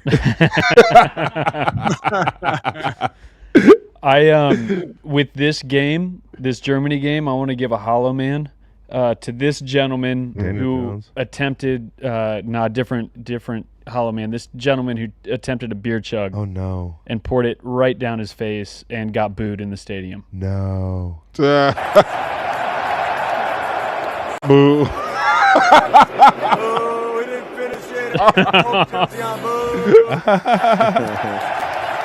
That's pretty good. I'm not gonna lie. Yeah. You know what that kind of looks like? What does it look like? Someone who didn't finish their beer in flip cup. Oh, I didn't finish my beer? I didn't finish my beer and flip. He finished the beer. He just the flip part was the hard. Yeah, I fucked up the flip Yeah, part. yeah, yeah. You The might have beer, been there too was hot. no- You might have No, been too hot. no, might have been- hold not on, flip no, cup. no, No, no. no. I said it wrong. You didn't finish the beer in the boot for the chug. Right or wrong? This much Okay. beer left in the boot. There was beer left though. You definitely are, Ah, you're definitely on Barstool's side. You're a Barstool type guy. definitely not. So yeah, you are. So at the bottom of the boot there was like this much beer left, and I got fucked on a technicality. I mean, you would have got booed too. No, it's not the same. It didn't look like it. You just. How about an STL you're memorial fucking- for you're a dumpster fire today. STL memorial for Sean Hockley? I don't know if you guys saw this. He made a- Is it Yeah. a false start call? Talking about Sprechen in Germany. Germany. in Germany. Yeah, that's Germany. awesome. But did you see why? Yeah. Did you see why? He was trying to one up. That's his dad. He was trying to one up his dad years ago when they 2005. played in Mexico. He made a call in Spanish. How about that? Yeah. How about Oh that? yeah, he Sick. did. He was like a callback to his dad. Yeah. That's awesome. Yeah. Who's also bilingual. Yeah, I guess. You know, Shout out to the Hockley family. German No. seems way harder to. no shouting out referee. I appreciate the style points. Me too. That's No, but it cool. was cool. It was is cool. cool. It was cool. It was like a little sorry, a little olive branch. Sorry, we sent you like two of the worst teams that we have to offer in professional American sports. They should apologize for that beer chug. Anyway, Yeah. Oh, here we go. I'm gonna thank BetMGM one more time. My eyes are sweating like Nate's eyes. Yeah, As these lights, man. yeah, once I turn that AC down. Yeah. As we finish with our remaining BetMGM moments, thanks to BetMGM and all you football fans, I want you to picture something. You bet your favorite player has first touchdown score, but he throws a block too. Send a team in the end zone, right? Oh, send a team into the end zone, and you lost your bet, right? Wrong. With BetMGM's second chance promotion, you'll get your stakes back if your first touchdown scorer scores second. Bet on any pro football player to score the first touchdown of the game. If you're right, you win. If your player scores second, you get your stake back in cash. Keep that in mind next time you throw in a first touchdown bet with BetMGM. Happy hunting. Any BetMGM moments you guys want to wrap up with? Any we didn't hit yet? Everybody needs a game ball, so I haven't gotten a game ball. Oh, game I ball. get my game ball. It's going to Mike Williams. Yeah, I was going to do that too. You know, I'm going to give it to Touchdown. Mike Williams. touchdown to win the game. Mike Williams and God, who else fucking deserved it? We should probably hand out 2. I don't want to be. I think a lot of people are sitting by their lockers like, "Oh, am I going to get the green light game ball?" I'm giving a game ball to Leo Chenal. That's a smart guy to pick up on knowing when to knowing who to attack on that on the field goal attempt. No shit. Okay, all right. Got So my Chenal's game ball, boys, gone. if we're ready for it. Shoot, Bo. Hit me. Team put a wing on it. Red Bull Flu Talk, specifically Jacob Petway, our fearless pilot. This guy drove our contraption from Nashville to Tampa, built it over 120 hours over like 6 days in a garage in Seffner, which is like 30 minutes outside of Tampa. That's right. Did an unbelievable job, and we had a fun time, didn't we, Cowboy? We had a great time. It was good. The weather was hot, and I'm glad I didn't jump into the bay for that bath water, but it was sick. I'm going to give a game ball to Rizzy, Nice. interim head coach. Love it. Congratulations. Nate, what's our viral moment of the week? Our viral moment of the week is going to my spirit animal, which is Giannis Antetokounmpo. He's your spirit animal? Bro, after getting an offensive foul and elbowing You're like Jaylen Dylan Brooks. Brown. You're more like Dylan Brooks. Bro, and elbowing Honestly, Jaylen I found Brown. your NBA comp. It's Dylan Brooks, bro. Bro, listen. After elbowing Jaylen Brown in the face, Yeah. he does this walking down the court. Rewind it, All right, bro. Show me. Look. Imagine someone elbowing you in the head, knocking you to the ground, and then you think they're going to give you a handshake. I didn't see the elbow. And you childishly pull your hand back and do that. I think that is hilarious. I did think- not and see then, the elbow. And then proceed to give the team 40 and 15. So on top of that, Giannis had 40 points and Does 15. he at the end though? Does he go for? Look, he like fakes fakes it, He tries to. and then he he goes tries and to does a real one. No. But Yeah. Jaylen Brown. Boo! Fax is for sure Pat Bev. I like Pat Bev. I'll take that. No, he's too good at offense. Pat Bev's too good at offense. Going to be podcasting in Israel next season. So, yeah, pretty much.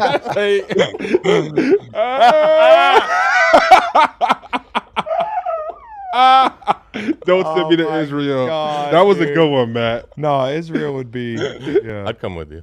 Tel Aviv? I'll go to Tel Aviv. It looks beautiful out there. You guys got to lean in this game tonight. A lot of the lean? public's betting the Rams. I think it's a Dolphin spot, unfortunately. Oh, I like that. But if it's not a Dolphin spot, I got that going for me too. Okay. So First touchdown, kind of guys. perfect hedge. Pick the Dolphins, and then if they don't win, I'm right anyways. First touchdown. The tight end's always open. We're going with Jonnu Smith tonight. Have you hit one of these yet? Yeah, it I was did. Thursday night. Really? Yep. Who was it? It was a Pittsburgh anytime defense or special team. Oh touchdown. yes. Remember dude. that get what they didn't Yeah, score 35-1. Yeah. Yeah, no Second one half. no one scored a touchdown until the second half, and it was like a punt return or kickoff. Dude, we did a whole game. Shout out to this podcast. Did a whole podcast without any LeBron times Hennessy. Oh, far. that's Good for us. That's not today though. Good for us. Today's not the day we. I've been usually drinking. drink. No, yeah, he has. Oh, Yeah. you have? You're here, aren't you? I'm not here when you drink that though. No, but I I'm must be saying, upstairs. Are you on the podcast? Fridays? Then I usually. drink. No, but I had too much this weekend. I'm not touching it. So shout out to LeBron times Hennessy. Oh yeah, and then shout out to LeBron hearing a fan scream at him. I didn't see that. One more rebound. What'd he do? And he gets it for a triple double, but I think that fan hit a parlay. Oh, really? He did. And He after needed he one gets more the for. rebound, Braun points to the fan and then goes back up. No way. This is why. Amazing. This is why LeBron's. Amazing. This is why he's the best basketball player of all time, because Michael Jordan, he stopped to bet games. He retired to bet, and Yeah. LeBron's like, nah, I'm gonna help you guys I'm gonna out. help you bet. Yeah, Michael Jordan's selfish because he's like, Michael's- I want to bet That's for pretty me. good. That's pretty LeBron's good. like, I'm gonna help everybody. Yeah, and that's what he's doing. That's Mm-hmm. pretty damn cool. I would have just let the ball go out of bounds and been like, "Fuck you! Don't tell me what to do." I'm LeBron James. LeBron James. Hey y'all, thank you so much for being on the in the chat. We love you. We love See you you. Friday, 9:30 a.m. Eastern, right here. Somebody asked what's for dinner? No idea. Every time this show ends, I can't believe it's 5:15. I'm starving. Let's go eat. I'm hungry. Take care. I'm gonna eat. Peace. Somebody says shout out to Brownie in the G League.